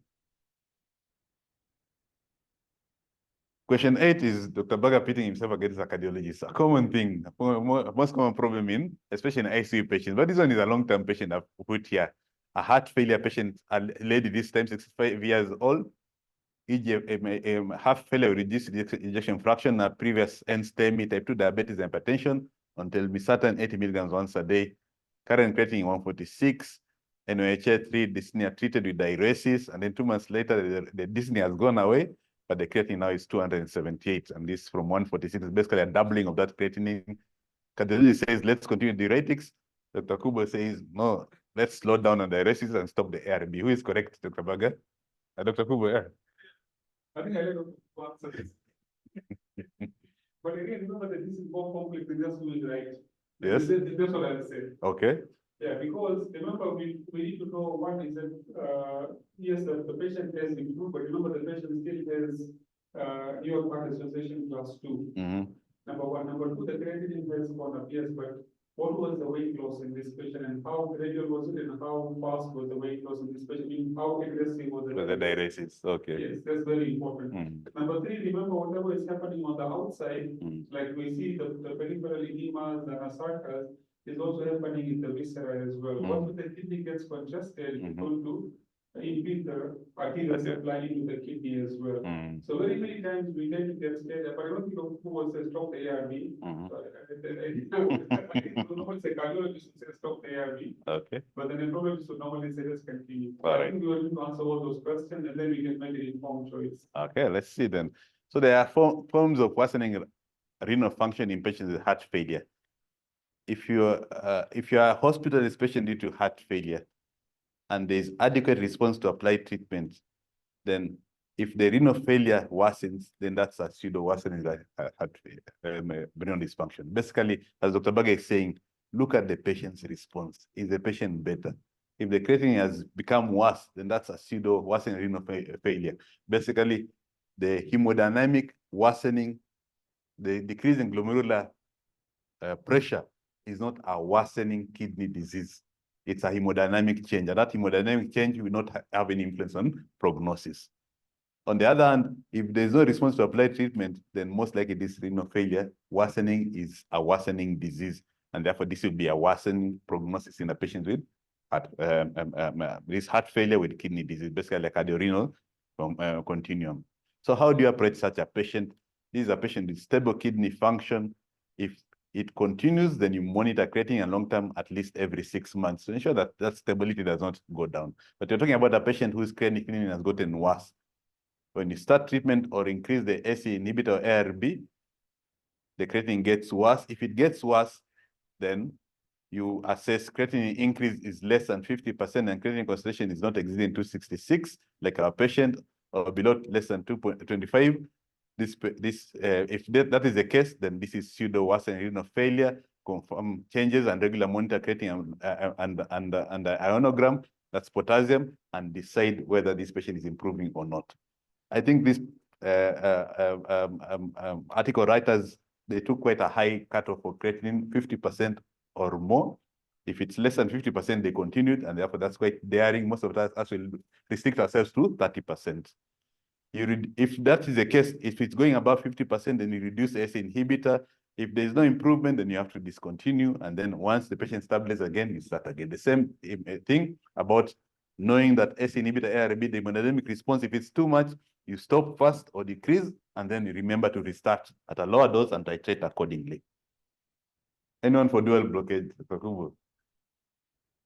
Dual angiotensin blockade, is it still in the system? Basically, the KDIGO guidelines tells us we recommend avoiding any combination of SE inhibitor, ARB, direct renin inhibitor. That's what is the true definition of dual blockade. You're blocking the angiotensin RAS system in 2 or more ways. And this one is recommended against for patients with chronic kidney disease with or without diabetes. There are some possible areas where it might need exploration about whether dual blockade might be beneficial. And these are the suggested places: a younger patient where there is no reduction of proteinuria on monotherapy and failure to achieve target blood pressure values. Maybe you should consider dual blockade, because younger patient, you can monitor them more effectively. They are less likely to have other things that might worsen GFR, and therefore you can monitor them better. They are more likely to suffer the long-term problems of proteinuria, and therefore you are really struggling to control this proteinuria. Patients with non-diabetic glomerulopathies, maybe. Sometimes I feel like adding a second agent for some patients because the proteinuria just doesn't resolve, even with the maximum immunosuppression and maximum angiotensin blockade. And then others are where you are checking and finding out whether there's any difficulty with it. Therefore, possible dual angiotensin blockade for some patients. The dual blockade is beyond just the 2. This was a recent trial where they are comparing SE inhibitor plus ARB, which is being prohibited, versus SE inhibitor or ARB plus a non-steroidal MRI or a steroidal MRI. Therefore, this is another way of saying it's a dual blockade, because RAS stands for renin-angiotensin aldosterone system, and therefore aldosterone blockade can be considered to be part of dual blockade. And when they compared these patients in which they have given dual blockers versus these other 2, they found that the risk of acute kidney injury is quite significant in dual blockade patients, while for MRA, whether non-steroidal or steroidal, the non-steroidal group, there was no difference. 0.81 to 1.16 crosses 1, and therefore there's no difference in the hazard for getting acute kidney injury, and also the same for the steroidal MRA. In terms of the other complication of dual blockade, hyperkalemia, the risk was high for all of them. SE inhibitor plus ARB, the true dual blockade, SE inhibitor plus non-steroidal MRI, SE inhibitor plus steroidal MRI, all of them showing that the risk increases the more you block the RAS system. And that is the fact that the case that you know from our physiology, that if you block many different pathways, especially with an MRI, that you're going to get hyperkalemia eventually. So as I finish, I'll summarize angiotensin blockade in terms of the practice point that you have mentioned. I'll just highlight the fact that they emphasize in these 2024 guidelines that the highest approved dose has to be used for this blockade. Let's not stick to those smaller doses that we sometimes are used to. Then you have to monitor changes in blood pressure, serum creatinine, and serum potassium in 2 to 4 weeks, because these ones, if they change, you need to adjust accordingly, but they should not scare you. And then the third is hyperkalemia can always be controlled. We reduce serum potassium levels rather than decreasing or stopping RAS inhibitors, and that's an important practice point guideline. And then unless serum creatinine rises by more than 30%, you continue and persist on ACE inhibitors or ARBs. Consider reducing or discontinuing ACE inhibitor or ARB if things are getting worse in terms of hyperkalemia, hypotension, or uremic symptoms are getting worse. This I found a bit controversial. Dr. Berger, maybe you may write to the editors that you discontinue to reduce uremic symptoms while treating kidney failure. I'm here to read and find out how they came up with that recommendation, because it's just basically going backwards and saying you are preventing dialysis by stopping ACE inhibitor or ARB, which from clinical trials it shows it's not true. These are the different ACE inhibitors that are there. I'm just putting it for the fact that you need to know that ACE inhibitors, like any other medications, or ARBs, like any other medications, they have got different pharmacokinetics, and therefore you have to be knowledgeable about which ones are dialyzable, which ones are not dialyzable, which ones that need those adjustments in GFR, which ones are not. Because Dr. Kubo, do you remember the last time you have been asked what is the renal dose for telmisartan in kidney failure? Have you ever thought about that? We just read 80 milligrams, isn't it? So some of we just write out of the blue, but some of them might need those adjustments, both ARBs and ACE inhibitors. Beyond angiotensin 2 and ACE blockade is my last question. We say that this RAS system looks simple, but there are angiotensinogen in front here and aldosterone, which have not been explored so much. So angiotensinogen blockade has been attempted by giving an investigational RNA interference molecule to interfere with the messenger RNA for angiotensinogen in the liver so that it don't form angiotensinogen. And the conclusion was that this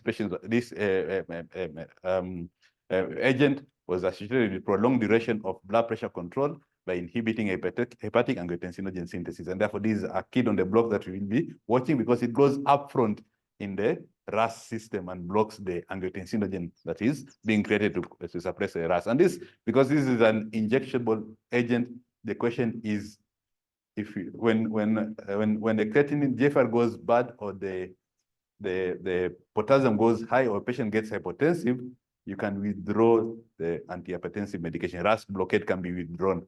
If this type of RAS blockade, it's an injection, it's an interfering with an MRA, how long is it going to last? And if you need to withdraw it, what are you going to do? Maybe you might have to have an antidote for angiotensinogen to give angiotensinogen directly for such patients in case that happens. And therefore, they're still an investigational agent. MRAs, they are no longer investigational. The non-steroidal MRAs have come in, finerenone, and therefore they have been shown with combination of these studies to have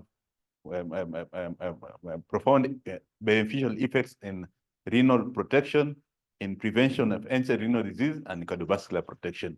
This prevention of end-stage renal disease is what is not there in many clinical trials. Usually it's a composite renal variable. But for these studies in diabetic kidney disease, they show that you are able to prevent end-stage kidney disease. And these are big margins, 36%, 20%, 14%.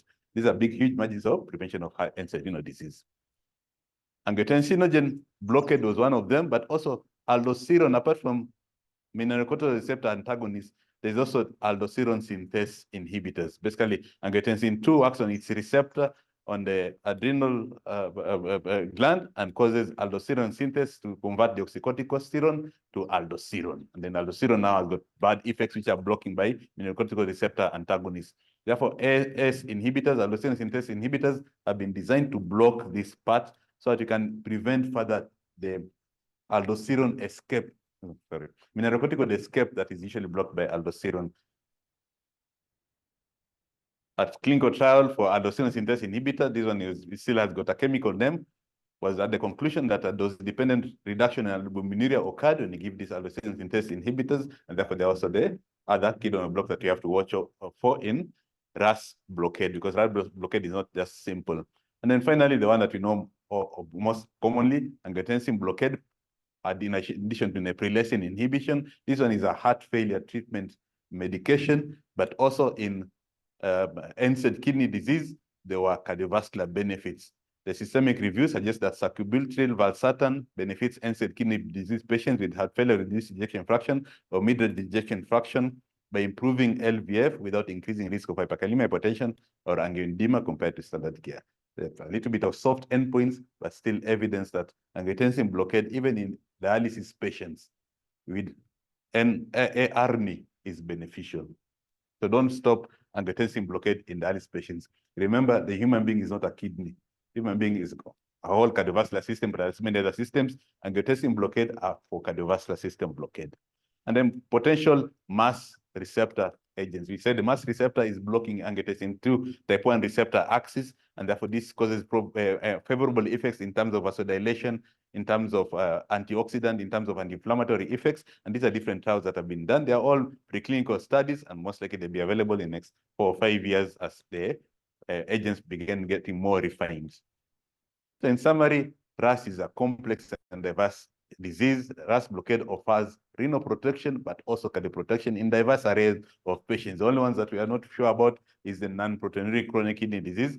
The main protection is in proteinuric chronic kidney disease. You have to monitor for hyperkalemia, worsen GFR and hypotension. Inappropriate withdrawal of RAS blockade causes worse renal and cardiovascular outcomes. That's a key take-home message from this presentation. And agents are being created that are going beyond traditional RAS blockade, including ARNIs, non-steroidal MRAs, aldosterone synthase inhibitors, angiotensin blockade, and MAS receptor agonists. I think that's my last slide. Thank you very much.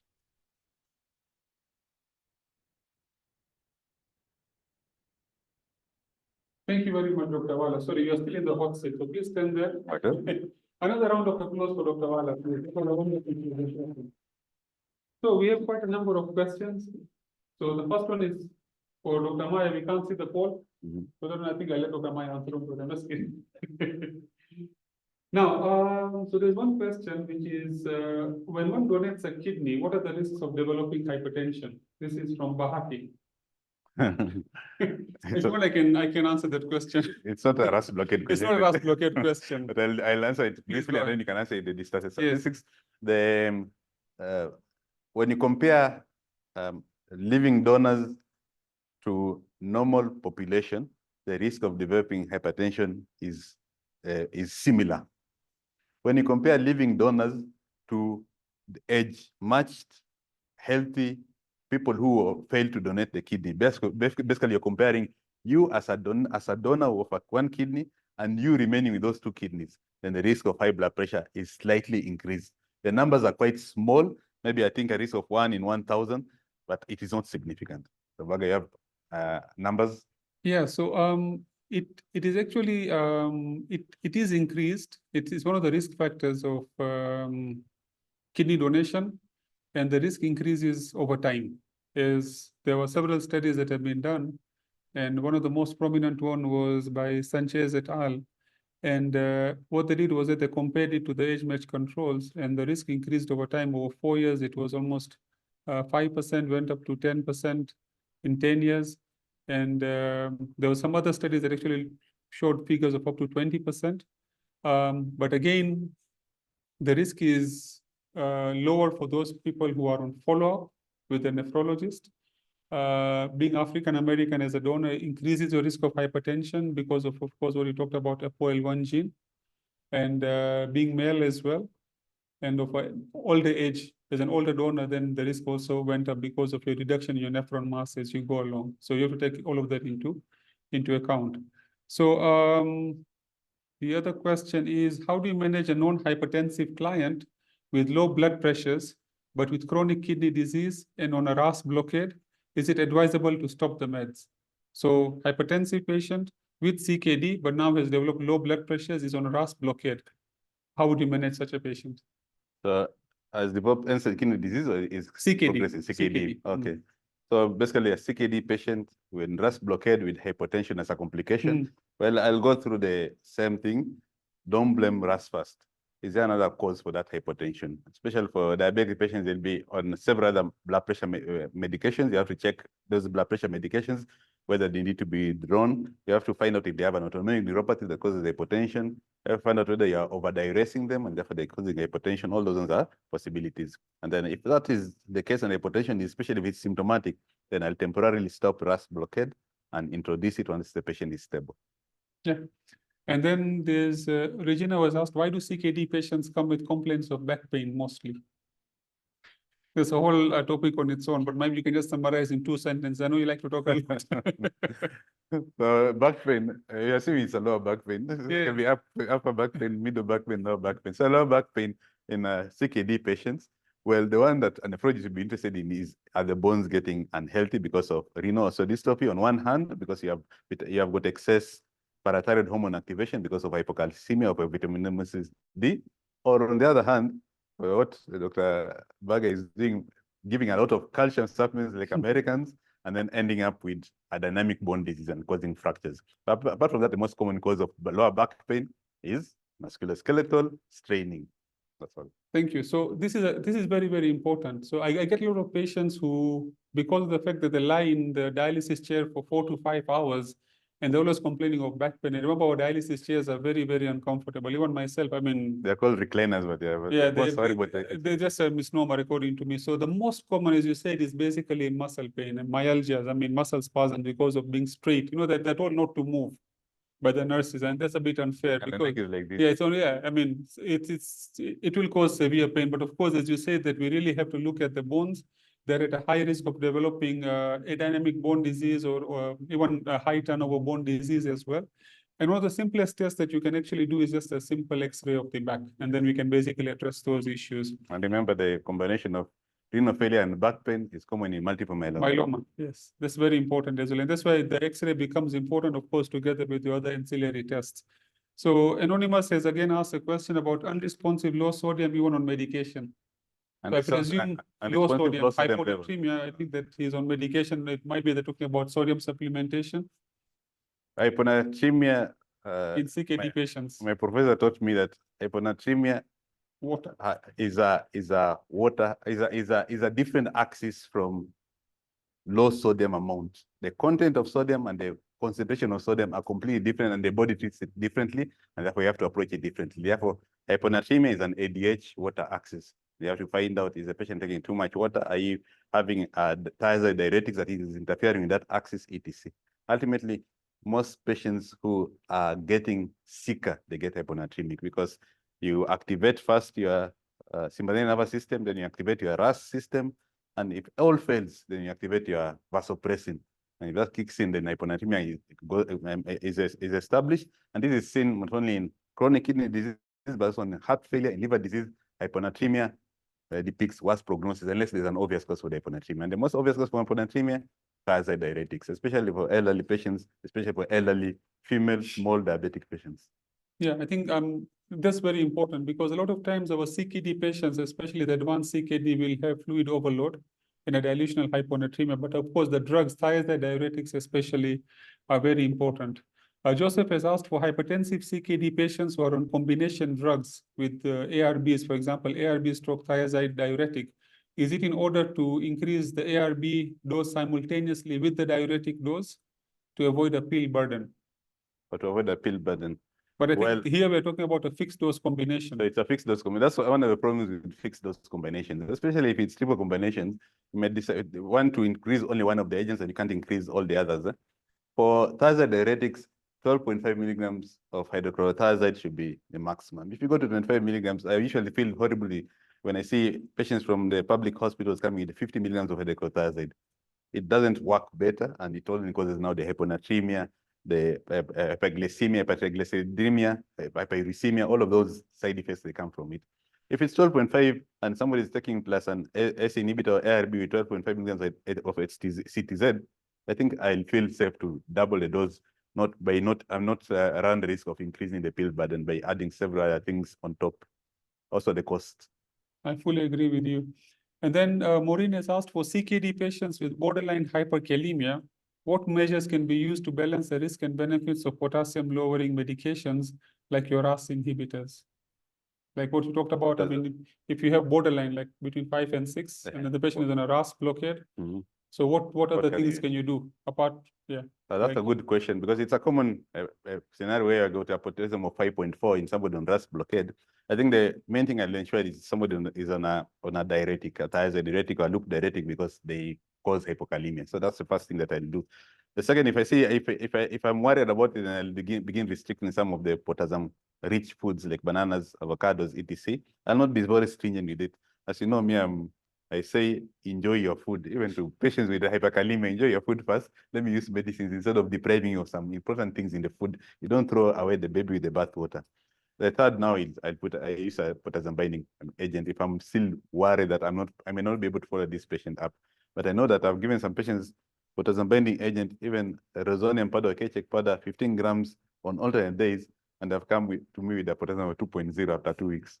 So you have to monitor the patient still. They can work the reverse way. No, it is true. I mean, we have to be very careful with our potassium binding agents, and you have to regularly monitor your potassium if you're putting them on long term. The use of atorvastatin in end-stage kidney disease. Atorvastatin. I mean, sorry, yeah, it's actually atorvastatin, but I think it's basically statins In end-stage kidney disease. It's a very controversial topic. Yeah, it's very controversial because statins, they have caused such a profound effect on cardiovascular disease prevention that aspirin is being knocked off the window. So that aspirin is now actually contraindicated in type 2 diabetes for primary prevention of cardiovascular events because of the fact that now aspirin causes more bleeding than preventing things above the statin. In kidney failure, statins have been a little bit disappointing. In stage 3 and above kidney failure, almost same like for general population. In advanced chronic kidney disease, there is some evidence from trials that combine a different number of patients that it prevents cardiovascular events. In end-stage kidney failure, it does not prevent cardiovascular events. In end-stage kidney failure, the cardiovascular events are thought to be a different pattern from atherosclerotic cardiovascular disease. So atherosclerosis no longer plays a dominant effect, and therefore the vascular calcification, the ventricular remodeling, the arrhythmias are the ones that cause cardiovascular events in such patients rather than from atherosclerosis. And that's no wonder that it doesn't work because the horse bolted a long time ago. Yeah, so it's mostly your calcium phosphate products, I know, which we threw out of the window, but now it's coming back again. There's arteriosclerosis rather than atherosclerosis. So which is among the reason why the statins have failed miserably in the patients with end-stage kidney disease. But I still don't withdraw them. No. I mean, for secondary prevention, you still have to continue with them. For primary? Yeah, so for primary prevention, I mean, You stop. no, I mean, we have not stopped them, but if you, the controversy comes in if you have an elevated lipid profile in somebody with end-stage kidney disease, will you deny them a statin? But you know, cholesterol is a marker of nutrition in end-stage kidney disease. I think it's more of albumin than cholesterol. Well, cholesterol is a marker. If you have low cholesterol levels, you're actually undernourished in end-stage kidney disease. Yeah. Yeah. Then Bahati has asked for those patients with the CKD on dialysis due to hypertension, what is the role of atorvastatin? Does it have any benefits, if any, whatsoever? I think we have answered that question. Abdallah, I said thanks for the excellent presentation. And yeah, another round of applause to Dr. Wala. Oh, sorry. I think we are also delayed on time as well. Dr. Amai is really ringing the bell like this. No, you're not. So we can go until 2. Sorry, there's one question. Oh, sorry. Sina, I was sitting and I wasn't being assisted by Dr. Kubo. You're the only person. Huh? Yeah. Another one has come. Do you have a question from the floor? Oh, okay. Yes. Okay. Sorry. Who was asking the question? Madam. No, don't be scared. I won't ask you guys questions. If you ask questions, please. I'm not like Dr. Wal. Okay, another round of. Oh, yes. Sorry. Dr. Sule. Dr. Sule, please, let's acknowledge Dr. Sule is a very senior nephrologist. Yeah, thank you very much, Dr. Sule, for attending. Please answer, please use this. A lot of the presentation. This as well. It's not a flower.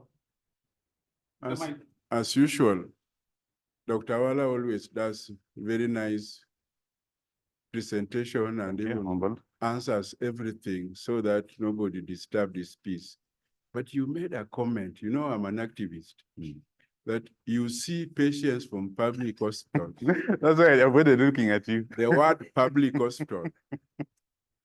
I can tell you, not many of these patients go to public hospitals. They go with your prescription to Wanye, and it is renewed every month. Wanye is a very unique place in Nairobi. It does all the tests, all those tests you think of, including PET scan, can be done in Wanye. And the patients go there with the prescription and it is renewed without them coming back to you. So it's not true that all of them come from public hospitals. That's true. That's Most of them come from Wanye County. okay. Correction accepted. They are from practitioners who are not mindful of what the management of hypertension. Thank you. Thank Dr. you. I think I saw another hand here. No, please use the mic kindly. We can't hear you. And this, just hold it. Good afternoon. Thank you afternoon. for the wonderful presentation. My question is please comment on the use of SGLT2 inhibitors in patients with type 1 diabetes. I know that it's a relative contraindication with albuminuria. Thank you. Dr. Baga, I've mentioned that. Because I'm talking to a general audience, I'll say don't use SGLT2 inhibitors in type 1 diabetes because they are associated with diabetic ketoacidosis. There have been type 1 diabetic patients who either erroneously or intentionally have been given SGLT2 inhibitors for other reasons, including cardioprotection. Cohort studies have been done. The care is there. Whether this will be daring enough to launch a clinical trial in them, it's difficult. Only the pharmaceutical companies can say whether they'll have enough resources and enough I think enough but braggadocio. What is braggadocio? Bravado. Bravado. Enough bravado to attempt such a thing in a big population. The ethics involved in it. Thank you. So there is some. The more difficult question will have been if somebody has got heart failure, reduced ejection fraction, and has got type 1 diabetes, 42-year-old, are you going to give SGLT2 inhibitors? So the Endocrinology Society did carry out, I mean, there was trials looking at these SGLT2 inhibitors in type 1 diabetics, yeah? And they used a certain phenotype, the obese type 1 diabetic patients with proteinuria. And they found that there was benefit, but this is only by the endocrinologist. So as what Dr. Wala said, generally, we would not advocate for the use of SGLT2 inhibitors. It's a very specific phenotype that was used in the trial, and it did show some benefit. But again, there was a slightly increased risk of decay, although it was not statistically significant. So that is why in any talks that we are asked this question, unless if it's specifically for endocrinology, we would recommend not to start it, okay? As I said in my talk that I have had 3 patients who had the phenotype of type 2 diabetics, but were actually LADA. They got severe DKA. And the DKA, remember, the mortality is extremely high, okay? So these patients stayed in the HDU for more than a week for us to break the cycle of the diabetic ketoacidosis. So please, just as a general rule, for type 1 diabetic patients, if you really feel the need to start an SGLT2, send them to an endocrinologist before you do it yourself. Any other question? I think Dr. Ngiringa is ready. Okay, so another round of applause. Okay. Thank you very much. Yeah. Our third. Sorry, is it the third or fourth? Sorry, I'm not counting myself. Our fourth speaker is Dr. Kevin. He's a consultant physician and a nephrologist. So he'll be talking to us about the KRA guideline update for this year. Thank you.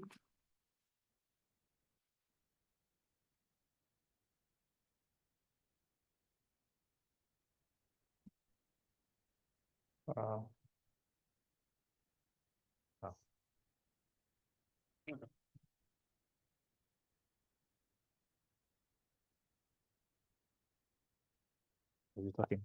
Yeah, it's working. It's working. It's supposed to be working. You have to point. Okay. Oh, the laptop. I don't know who the laptop is. Okay.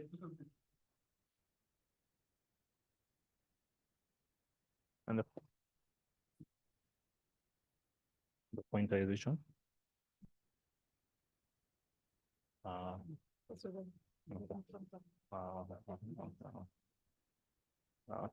Thank you so much, Dr. Hussein Baga, and thank you for all the presenters who came before me. I think it's always a challenge after such nice presentations to do the last presentation. I thought I had the easier work, but clearly I have the harder work. And I like starting sometimes with pictures. They tell a lot. On your left of the screen, this is Nairobi City in 1945.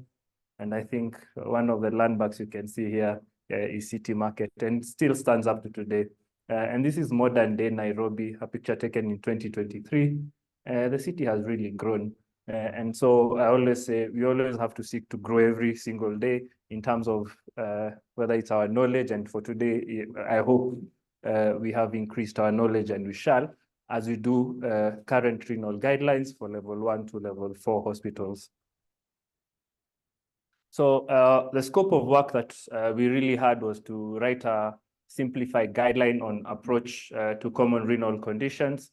And there are 6 key thematic areas that we were looking at: management of electrolytes and acid-base disorders. This includes potassium, sodium, acidosis, and alkalosis. Then there was management of glomerular disorders, covering nephrotic syndrome. Then there was an approach to kidney disease in systemic disorders. And I think today we've really covered diabetic kidney disease. There's polycystic kidney disease. Number 4 was management of kidney diseases, AKI and CKD, and then approach to acute renal replacement therapy, covering hemodialysis and peritoneal dialysis, and then approach to maintenance renal replacement therapy. So the framework of the guideline update, the authors of the guideline should have bared in mind some factors when writing up their section of the guideline. And this was really set up by Kenya Renal Association. Okay. And we thank the president of KRA for setting up the scope, the framework of the guideline updates. So the others had to have in mind the target audience, and our target audience really was healthcare workers at the lower levels, from level 1 to level 4, including nurses, clinical officers, and medical officers. And of keynote, this is not for a physician and definitely not for a nephrologist. The language had to be as simple as possible. To remember, it's not a nephrology textbook. I think we really found it very hard to try and simplify when you're trying to do this. The format, brief description of the condition, the syndrome, the presentation, epidemiological data. The size really had to be that of a tweet. Then the diagnosis guideline, a flowchart was preferred. And then the management guideline, again, flowcharts were preferred, including decision pathways for when to refer. And so this slide just tells us how the process of guideline development really happens. So you identify and refine the subject area is a first step in development of guidelines. Then convening and running guideline development groups is the next step, which was convened, and several of my colleagues, and I have to thank different people who have worked on this guideline. The framework of the guideline development is set out for the others who rely on systemic reviews and available clinical evidence that is available. And as we go forward, you'll see, I'll give an example as to how systemic reviews guided our thinking and on developments of the guideline. Then writing of the proposed guidelines, then compilation and harmonization of the document, which has been ongoing. And then the last step in guideline development is external review of the guideline by different stakeholders. In this case, today's meeting is really professional bodies, Kenya Renal Association, then the Ministry of Health, which is really involved in national policy framework regulation in this country. And then obviously the implementation committee is responsible for quality assurances. Remember, these guidelines have to go through quality assurances. So there's a standardization within the whole nation, and then implementation of the adopted guidelines. So really, when you're talking about covering level 1 to 4 hospitals, our Kenya Essential Program Health System looks at the community levels. You start at the community level or family levels, then you go to the household, and then the community. Then you move to the dispensary. From the dispensary, you go to health centers, the district levels. These are level 4 hospitals. Then you go to the provincials, the former level 5 hospitals, and then the national referral hospital. And again, you can see these nice cartoons. The national referral hospitals, they're having an elderly population. Most of them tend to be catered at the national level hospitals. So I took an extract of this from the Kenya Essential KPH system. And why I took this if you look at cohort number 5 and cohort number 6, and this is where a majority of our patients will fall, from the ages of 25 to age 59 is cohort number 5, and then cohort number 6 is the elderly people who are above the ages of 60. And why is it really important? Again, when you look at our level, or our hospital levels from level 1 to level 6, one of the key things is dissemination of information and having a lot of healthcare workers being able to get this information. And that way we are hopeful that then we can be able to reduce disease morbidity and mortality. And you can see here, providing information on and encouraging utilization of recommended services at the dispensary level, falling at level 2. And we are creating guidelines from level 1 to level 4. So information is key, and information can be shared through guidelines, and these guidelines hopefully can have an impact. So what is the human resource landscape in Kenya? I think Dr. Kubo gave a very nice landscape. And when you look at the ratio of currently practicing nurses to population in Kenya is 8.3 nurses per 10,000, which compared to World Health Organization recommendation of 25. So we can still see there's a very huge gap. The ratio of currently practicing clinical officers to population in Kenya is 2.7 clinical officers per 10,000 population. And then according to the Kenya National Bureau of Statistics, Kenya to doctor ratio is at 19 practitioners per 100,000 people. This translates to 1 doctor per 5,000 Kenyans, 5 times what the WHO would recommend, which is 1 doctor per 10,000. This is really important when you're looking at human resource, because our human resource is constrained, is scarce. So again, in terms of disease prevention, what can you do? At what levels can you have impact? And this impact includes giving the right and correct information to help hopefully reduce disease morbidity and mortality. So the most unpublished data from Kenya Renal Association indicated a total of about 40 adult nephrologists in 2021. I think it has increased to 55, as Dr. Kubol told us. And this represents 1 doctor per 1.4 million Kenyans. The nephrologist to population ratio is far below what WHO would recommend, which is 1 nephrologist per 200,000 population. And I think this gap is not going to be filled anytime soon, because again, capacity building, training someone takes a very long duration of time. So what can we therefore do? Therefore, measures that can be taken at a public health level through proper equipping and development of simplified guidelines would somewhat help bridge the information gap that exists between different health levels in the country, and therefore having an impact again, hopefully on morbidity and mortality. So what's the etiology of chronic kidney disease? I think we have gone through this, but our leading cause of CKD is diabetes. Then you can see we have high blood pressure, heart problems, obesity, and I cannot overemphasize this: obesity, family history, use of tobacco, people who are above the ages of 60. And again, acute kidney injury should be added here as a risk factor for chronic kidney disease. Obesity is a high risk non-communicable disease in our country. And I'll give data that was released last year by the Kenya National Bureau of Statistics. In Kiambu County, for example, the number of people who are overweight or obese is about 55% of the population. And this is in the female population. The male population is about 28%. So you can see we already have a very high burden of obesity in our population, which eventually will lead to high levels of chronic kidney disease. So what is the chronic kidney disease epidemiology? So CKD in 2017, this data, 850 million people were estimated to have chronic kidney disease with a prevalence of about 11.1. So probably today we are talking about 1.1 billion people who have chronic kidney disease.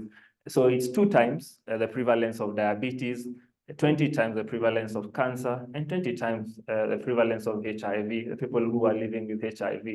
So it's projected by 2040. If you look at this landscape, in 1990, it was the 19th leading cause of death. In 2019, it was the 11th, and it's projected to be the 5th leading cause of mortality by the year 2040.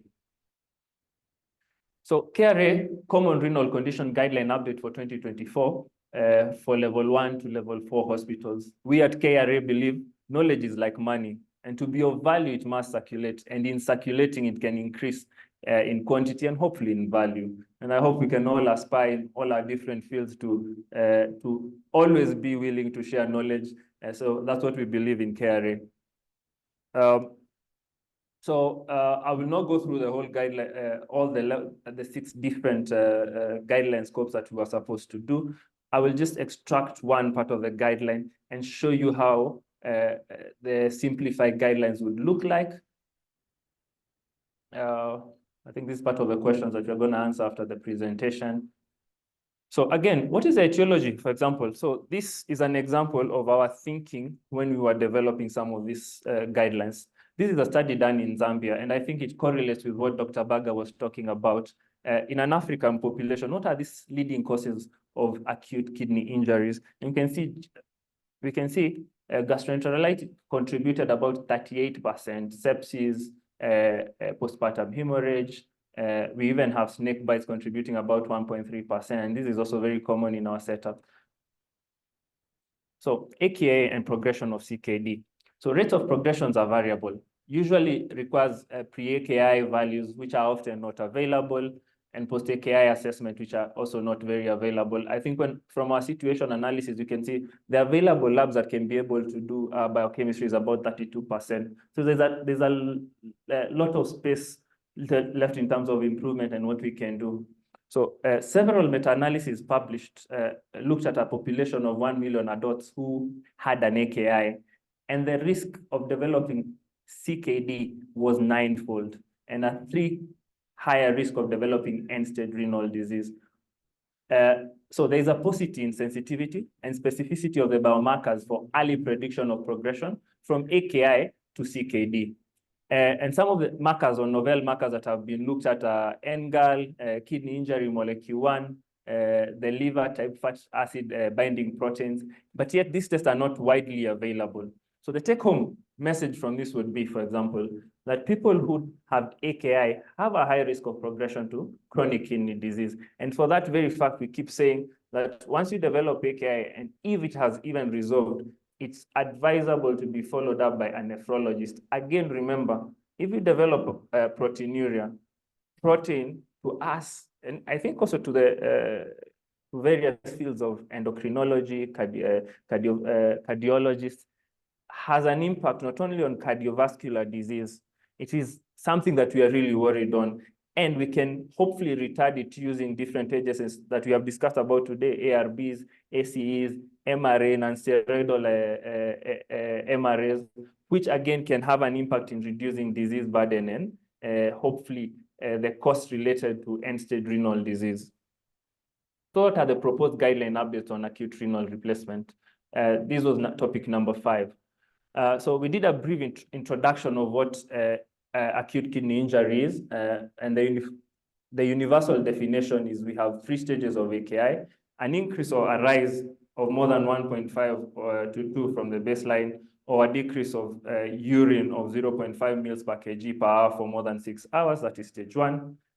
Stage 2, we say about a rise of 2 to 3-fold with reduction of urine of less than 0.5 in 12 hours. And stage 3 is a 3-fold increase with a reduction in urine of 0.3 mils in 24 hours. So that's the definition, the simple definition. So clinically, AKI is characterized by a rapid reduction in kidney function over hours or day, resulting in failure to maintain fluid, electrolyte, and acid-base homeostasis. So, so the next thing is you need to do an assessment of the patient with an AKI. So history is really important. History taking is important when you're trying to look and identify the causes of AKI. So you try and identify, sorry.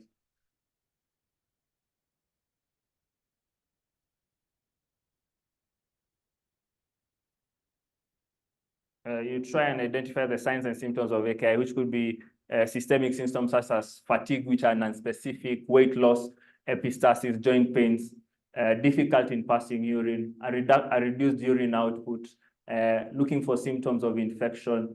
Then you assess the patient's volume status. Volume status assessment is important, and simple things would include taking a blood pressure, heart rate with postural changes, JVP, assessing the lung for any fluid present, Peripherally, look for edema. You do your assessment of weight, and you do a fluid balance chart. This includes an input-output charting. So some of the investigations that we do from level 1 to 4, remember in our situation analysis, we found that 98% of our hospitals are able to do a simple urine dipstick analysis. This can really give you a lot of clinical data. And one of our most important clinical data, again, is proteinuria, protein in urine. The next stage of test that we'll probably do in level 1 to 4 would be a blood test. Biochemistry, again, screening, we saw that it's at 32%, but it's really important to tell us our baseline creatinines, full hemogram to rule out an infection, clotting screening, blood cultures. In terms of radiological investigation, remember cardiovascular mortality and morbidity is highest in our chronic kidney disease. So an assessment of the same is really important. Doing ECGs, doing echoes, doing a chest X-ray.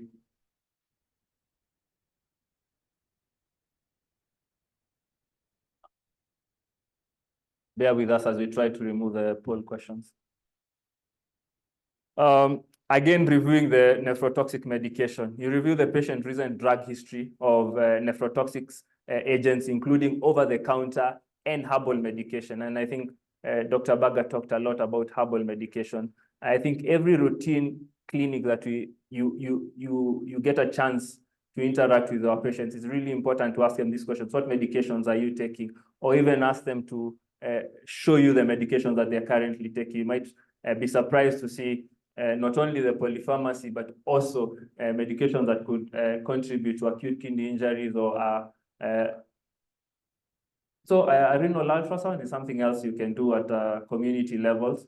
So do not routinely offer this test if there's an identifiable or plausible cause for acute kidney injury. Remember also cost is a big factor when you're assessing our patients at the community levels, especially level 1 to level 4. So what are the treatment strategies? In terms of treatment, most important treatment is usually conservative management. So priorities in treating AKIs include early identification of underlying and remedial causes.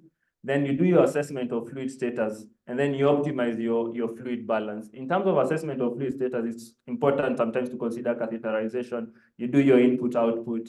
In terms of bringing them up and optimizing the fluid, you can give IV 0.9 normal saline. You identify patients who require renal replacement therapy for early referral to a facility they can do hemodialysis and start treatment at appropriate time. And now we've seen there's an increase in hemodialysis centers to about 350 centers. You maintain your blood pressure, systolic blood pressure is at least above 100 mils per height of mercury.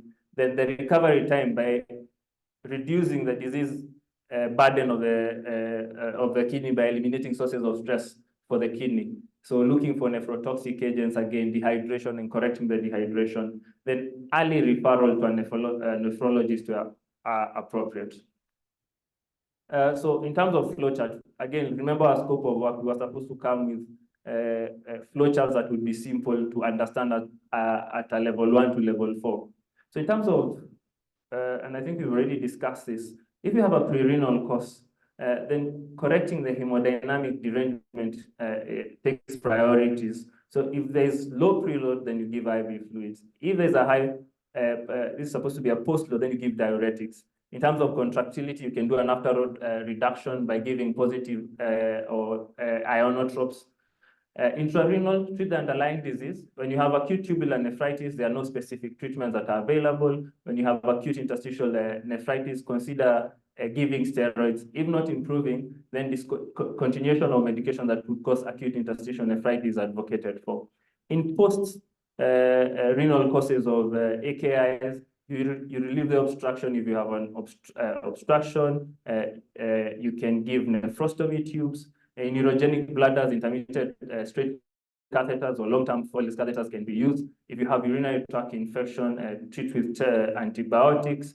If you have BPH, you can give things that will try to open up like alpha blockers and use of temporal Foley's catheters. Remember, again, this catheter should not stay for long, because then the risk of you developing urinary tract infection becomes higher. So Indications for kidney replacement therapy. Patients who require urgent referral for renal replacement therapy are those patients who have hyperkalemia and responsive to medical treatment. Patients who have fluid overload and responsive to medical treatment again, persistence or worsening metabolic acidosis, uremic symptoms such as intractable vomiting, confusion, twitching, or evidence of pericardial effusion.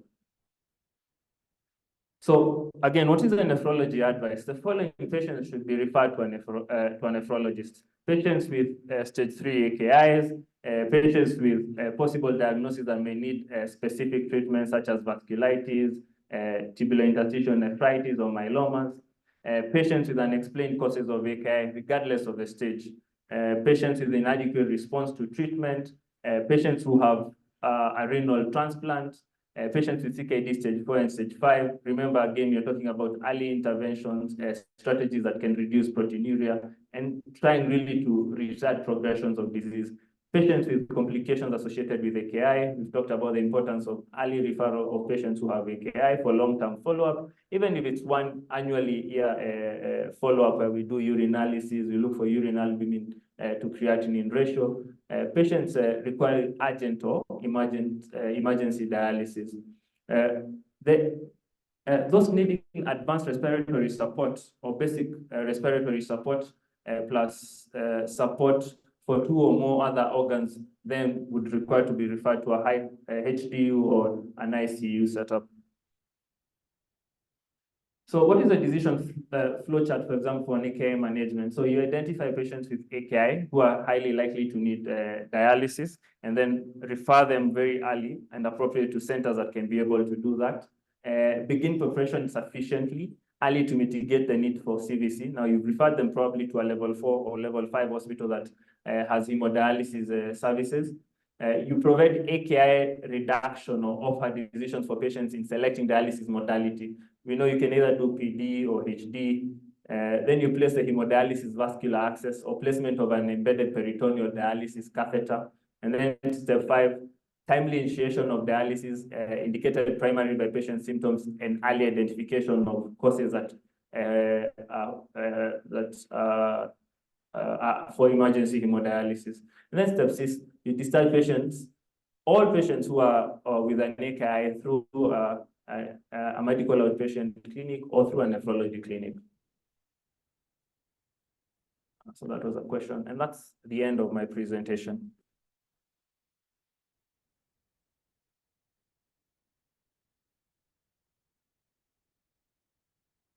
Okay. So I'll go through some questions that we had set up.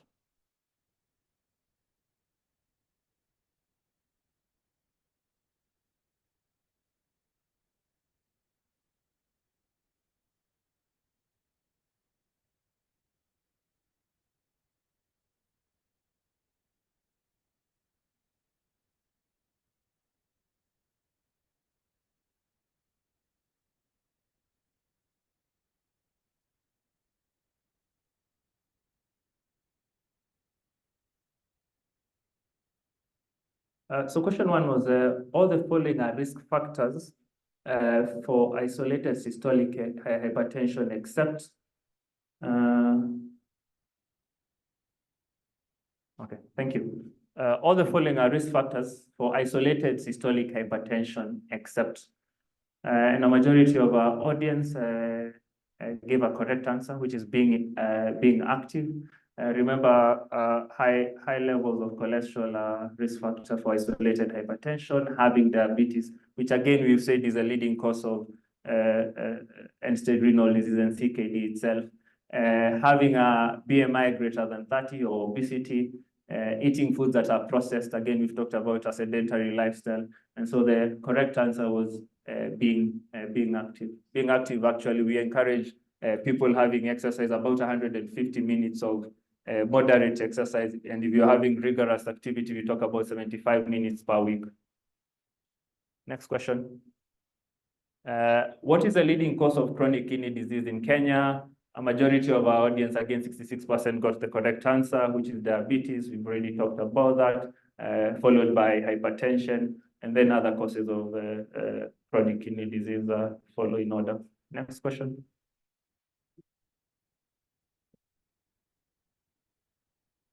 Which of the following ARBs has a 24-hour coverage? Again, majority of our audience actually, and this is really good, got the answer, which is telmisartan. It has a 24-hour coverage.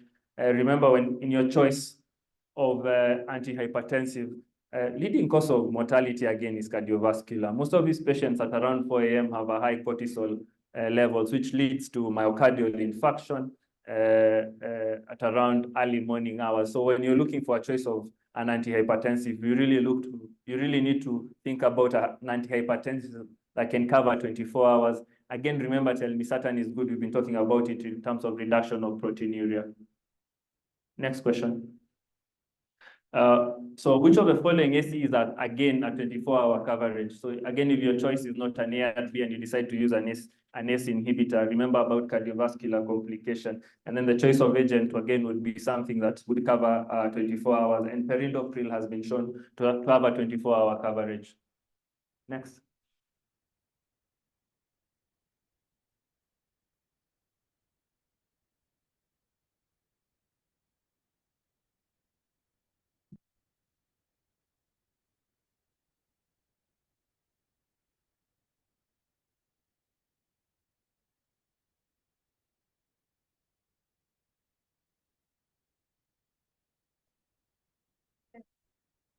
Okay. Yeah, perindopril. Again, at least 24% of our audience responded correctly. So the answer is perindopril. The following 24-hour physical behavior of a type 2 diabetes has an impact on cardiometabolic health in people with type 2 diabetes, except. So again, this is really a nice start from, I think, 2022 guidelines for ADA guidelines. Sleeping has been shown actually to have improve a lot of parameters in cardiovascular disease. We say quantity, the timing of sleep, the quantity we talk about at least 8 hours, early chronotropes and late chronotropes. People who sleep late and wake up late have an increased risk of cardiovascular disease. Stepping out, we're talking about when you step out, at least 5 to 6 minutes has been shown to reduce your cardiovascular morbidity and mortality by 4%. Sitting, again, this was actually the correct answer was sitting. Sweating, we talk about rigorous physical activity, 150 minutes or 75, it's rigorous.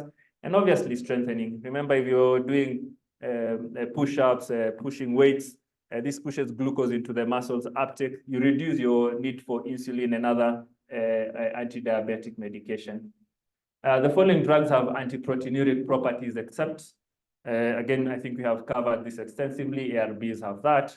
Eprineuron has that. Empagliflozin, finerenone has that. And obviously, the correct answer was E, chlorothalidone. Pardon? Oh, yeah. No. I think that's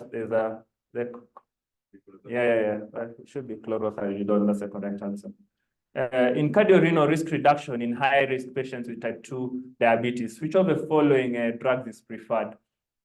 So again, GL1 agonists, again, our thinking when you actually an approach to a patient, which should be individualized. Remember, in our situation, we're talking about obesity rates in Central, for example, being 55%. So initially, and when you look at guidelines for 2022, they talk about either introducing an SGLT2 or a GLP-1 agonist. Then if you're thinking about weight and weight reduction, these drugs have been shown to have at least about 10% weight reduction. So it's a good drug and has an impact on cardiovascular mortality. So GLP-1 agonist was the correct answer. It should be all of the above, but the question was in cardiorenal risk reduction in high-risk patients, keyword high-risk patients with type 2 diabetes, which of the following drug is preferred? Anyway, the correct answer was GLP-1. Next, please. Next. The following drugs are highly recommended in management of diabetic kidney disease. Again, we've covered this. Which one of the following is not? The trick here was protein. Protein is, when you see protein, we are worried about protein. Remember, it carries even our hormones, it carries our vitamin D, and which has been shown to have a lot of benefits to patients who have CKD and end-stage renal disease. So the trick was in the protein. So any drug that can reduce protein is good in diabetic kidney disease. And so the correct answer here was insulin. Insulin does not have an impact on protein. What is the percentage of obese and overweight among women aged between 20 and 49 years in Kiambu County? Again, we've talked about it's 55%. The answer is 55. The correct answer, not 45. The correct answer was 55%. What is the current estimated global prevalence of chronic kidney disease? Again, 850 million was the correct answer. So a majority of people went for 100 million. We can see the burden is really high. Only 18% of our respondents thought it to be 850. So we can really see the gaps that exist. How many patients are currently, as of 2024, on maintenance hemodialysis in Kenya? Again, the correct answer was 10,000, not 5,700. This is a little bit outdated. So the answer is 10,000 here. What is currently the number of registered nephrologists in Kenya? Again, we've talked about it being 40. 55. So the correct answer here is 40. 55. Or 50 right now. A 19-year-old is treated with AKI with intractable hyperkalemia with 3 sessions of hemodialysis. He recuperates well, and on his follow-up in clinic 1 month later, had UACs with serum creatinines of 60. So the question was, a 19-year-old is treated with AKI with intractable, he recuperates well, I think a section of the question was missing. But basically, the theme of this question was, do people know that an AKI should be followed up by nephrologists for lifetime? And again, you can see 39% of our respondents got the correct answer. They still have a very huge gap. About 61% really did not get this answer. So the correct answer, they require lifelong follow-up by a nephrologist, again, to identify the risk that would be, if you get early protein can be dealt with. What is the estimated prevalence of chronic kidney disease in Kenya? And the answer here is 5 million. So we can see we have only 14% of our respondents, and you can see we have a very high disease burden in our country. So there's still a lot to do. Which of the following is not a reason for discontinuing dialysis after an AKI-induced dialysis session in a physically fit? The trick was in a physically fit 25-year-old with no history of comorbidities. And the correct answer here, and the majority of the people got it, was serum creatinines that are above 400. So I think that was the last section. And we thank the audiences and for the good responses that they gave. Thank you so much, Dr. We really enjoyed your presentation, and thank you so much for setting up the poll. That was all Dr. Ngoringa's work. I don't know if there's anyone in the audience with a question. I know we're now standing between you and lunch.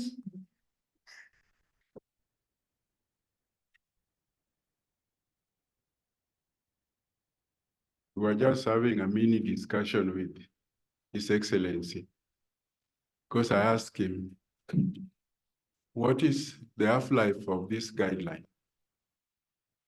Then he answered, he said, even the KDIGO guideline was out 7 years ago. It's now when they are thinking of modifying it. But I challenged him that WHO guidelines are reviewed every 2 years. Reason being, you know, those people in WHO, most of them are medical officers. So they rely very much on the volume of information from the observational group like me and the double-blind placebo control group like you. So that helps them to update those guidelines. So you can choose to ignore the question, or you may answer it. Kakawi Yumi, as you wish. I think I'll leave that for the president of the organization to give us clarity on how long the half-life of a guideline should be. Well, thank you very much, Dr. Nguringa and Dr. Kuba for organizing these guidelines. Dr. Sule, Emeritus Professor, has got a valid point. How long should guidelines last? It would be nice to have a starting point and say, now after this time we're going to review.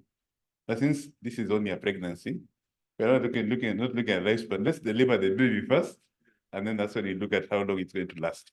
Basically, it will be guided by changes in evidence, and that's what happens. And as I was leading to you, JNCC, and every 5 years. 5 years might look nice, but maybe next year a good trial might come up and say ARBs are very dangerous. Stop using them. And you'll have to revise the guidelines. Isn't it? Okay. After the JNC, the 7th, we have not received any other JNCs, but various groups have got their own hypertension guidelines. Like the European, when you see JNC 8, it is not the JNC we are talking about. This is the European Society of Hypertension. They have their own guidelines. Because as you know, there's a lot of controversies about statins, thiazides. Every year, there is something being said. So if you wait for 5 years, I think it might be too long for some information to be incorporated in the guideline. But as the president has said, let's deliver the baby first, and then considering our circumstances, we will say when we can review it. But 5 years to me, I think look a bit too long. Well, it might work out to be 5 years. What we are aiming for is, as Dr. Nguringa says, a guideline that is as implementable as possible in the most basic part of care. And therefore, it's unlikely to have the nitty-nitty small things that might require revision soon, because that's another level of care which now the nephrologist now, because new evidence filters down. It says it takes around maybe 5 to 7 years for new evidence now to be implementable at the patient level by most people. Therefore, it will take some time before we can revise these guidelines. But what we hope is that we'll have feedback about the guidelines once they're out. We have several guidelines by Kenya Renal Association. The guidelines that are there at the moment, they are more for the nephrologist. This is an initiative by the Ministry of Health, and when they asked us to make these guidelines again, we thought that the focus should never be on the nephrologist, should never be on the physician, should be on the person there on the ground, to a ground kabisa. And that person therefore has to have a guideline that they can hang on a wall and see almost everything about that stuff. And that's basically just the common things about when to refer, what to do, which investigation to do, etc. Instead of having many cases of patients who are done ultrasound KUB and then they're referred for you to treat pyelonephritis. It's such a disturbing thing when ultrasonography is always right pyelonephritis and then you have to treat. Thank you. A statement you made, which I want to dissuade you to modify. When you read the notes in Google on patients' information, there is a big volume of information that even doctors don't know. So insisting that this guideline is for particular people, we also need this guideline. For example, you know the HIV guidelines. You know the HIV guidelines. They are consumed across board. And I can tell you, there are senior doctors who are prescribing drugs for HIV without seeing the guidelines. And when the patient goes to collect, the nurse rings them and tells them, sorry, sir, we no longer use this drug in this combination. They feel itchy, but that is the truth. So this guideline should be for consumption by anybody who wants to touch the nephron and its tubules. I stand well guided. Yeah, and that's exactly true, because the simplest the baseline way I look at it is on guidelines for managing childhood conditions. If we are when you are being taught, even in postgraduate, an approach to a child with diarrhea is the same teaching that you'll be taught to a community health worker. How many episodes, what type of diarrhea, when did it start, etc. This simple thing that you need to do are the ones that even us as nephrologists will have to do. Only that now we want it to be spread more, the knowledge to be spread more as a guideline. If a child comes with a cough and difficulty breathing, everybody is told to count the respiratory rate. The same thing, when somebody comes with swelling of the legs, everybody should be told you need to do a urinalysis and a creatinine, and then he counts now what those numbers mean. Thank you so much. I'll just indulge you with just 2 questions before you sit down so that we finish off with the online questions. Someone is saying, Rosemary, this presentation shows that we need more specialists, but how can we help the people at the peripheral facilities, especially with these hard socioeconomic times? I don't know what you have to say about that, Dr. Nguringa. Wow. Yeah, that's a broad question, but I'm going to try and answer it as widely as I can. Obviously, there are several measures that are being taken through initiatives like, for example, Kenya Renal Association, coming up with a guideline. And remember, I presented a slide on KEPH, the Kenya Essential Package for Health. When you look at that essential package of health, when you give information, you'll be surprised how many people, as Dr. Wala was talking about, at even level 5, do not know how to manage hypertension and what targets of hypertension are there. So number 1 is first increasing information. Number 2, I think through the East African Kidney Institute, for example, the programs that are there, they are trying to increase the number of nephrologists across the country. And we encourage people who are listening and registrars and medical officers to come on board and be part of the training. Number 3, obviously, is investment in health. And I think Dr. Kubo presented a very nice situational analysis telling us that 11% of our budget is actually what is allocated to health. But fun fact, though, out of that 141 billion, for example, Kenyatta gets 17.6 billion. A lot of the allocation to health goes to recurrency and not to development expenditure, which has an impact in health, meaning that we are not putting more money towards, for example, educating people to become part of the human resource for health. So a lot still needs to be done, increasing investment in health. Again, the other thing that I'll probably think off my head in terms of increasing human resource is probably collaboration with agencies that, for example, International Society of Nephrology, WHO, all these organizations that deal with health, to partner with government in terms of dissemination of information, giving more funding, and obviously collaborating with communities to increase information. I think that's the only way, because again, if you look at the slide that I showed, there is only 1 nephrology serving a population of 1.4. I don't think the numbers in the near or 10, 15 years are going to change. So again, information, and information is through simplified guidelines and such things. Thank you. So the last question of the day, very great question from Bahati. She asks, what is the essence of guidelines? Do they serve as a guide or a reference? Because not all patients present with guideline-specific diagnosis. In scenarios where the patients don't fit the guideline prescribed diagnosis because of multiple other comorbidities, how do teams of specialists coordinate to have a patient-centered approach to navigate such challenging situations, right? She's also even saying maybe we need a lot sort of telemedicine kind of sharing so that we have a better multidisciplinary approach. I don't know what your thoughts are around that. Okay, again, great question. And I keep saying this when I'm talking to people: diseases don't read books, and so books don't also read diseases. Meaning that, and again, guidelines are a guide. They should just be a sort of guiding us to doing what should be done. It should always be patient-centric approach of management.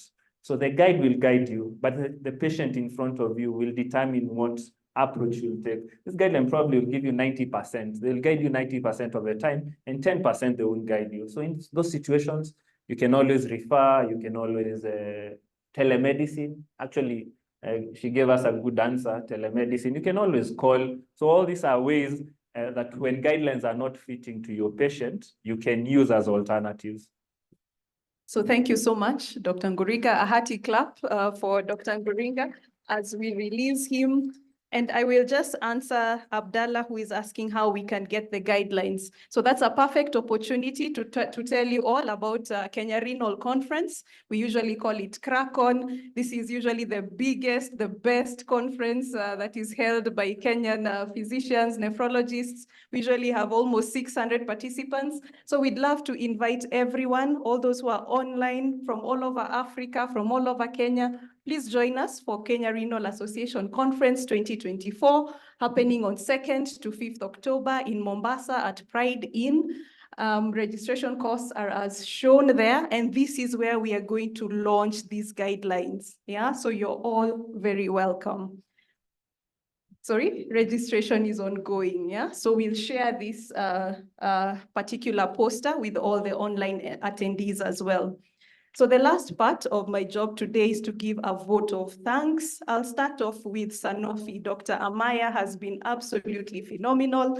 He's a very great, impeccable organizer. He ticks all the I's, crosses all the T's. He's very good, and it's been a pleasure working with you, and we thank you so much for sponsoring this particular meeting that has enabled us to reach around 800 participants. Where else can we get such reach? So again, we also thank KNH for the mobilization. You've been excellent in terms of all the things on the ground, so we also thank KNH. Kenya Renal Association, we thank you so much, Irene, Kenya Renal Association Secretariat, for mobilizing the nephrologists. We thank all the speakers, Dr. Wala, our president, for taking time to come in, Dr. Baga, who had to leave, Dr. Nguringa. We are really grateful. Pan-Afric Hotel, we thank you so much for hosting us, and we look forward to lunch. And finally, we would not be here without our online attendees and our physical attendees, and we really, really want to thank you all. So I'll hand over back to Dr. Amaya. So I'd like to make a last allusion that it's not been easy organizing all the online attendance. We've had a great attendance from massive amounts of great amounts of HCPs from varied countries, all the way from Nigeria to Ghana, to Zambia, Ethiopia, Uganda, and Tanzania. They've all participated in the quiz. Thank you so much for that. It has given us great insights on what our next topic should be. For next month, we'll be doing vaccines and thrombosis session. So be subscribed to the Kenyatta team. They'll share the same. Thank you for keeping us entertained, everyone, and have a nice day. See you soon.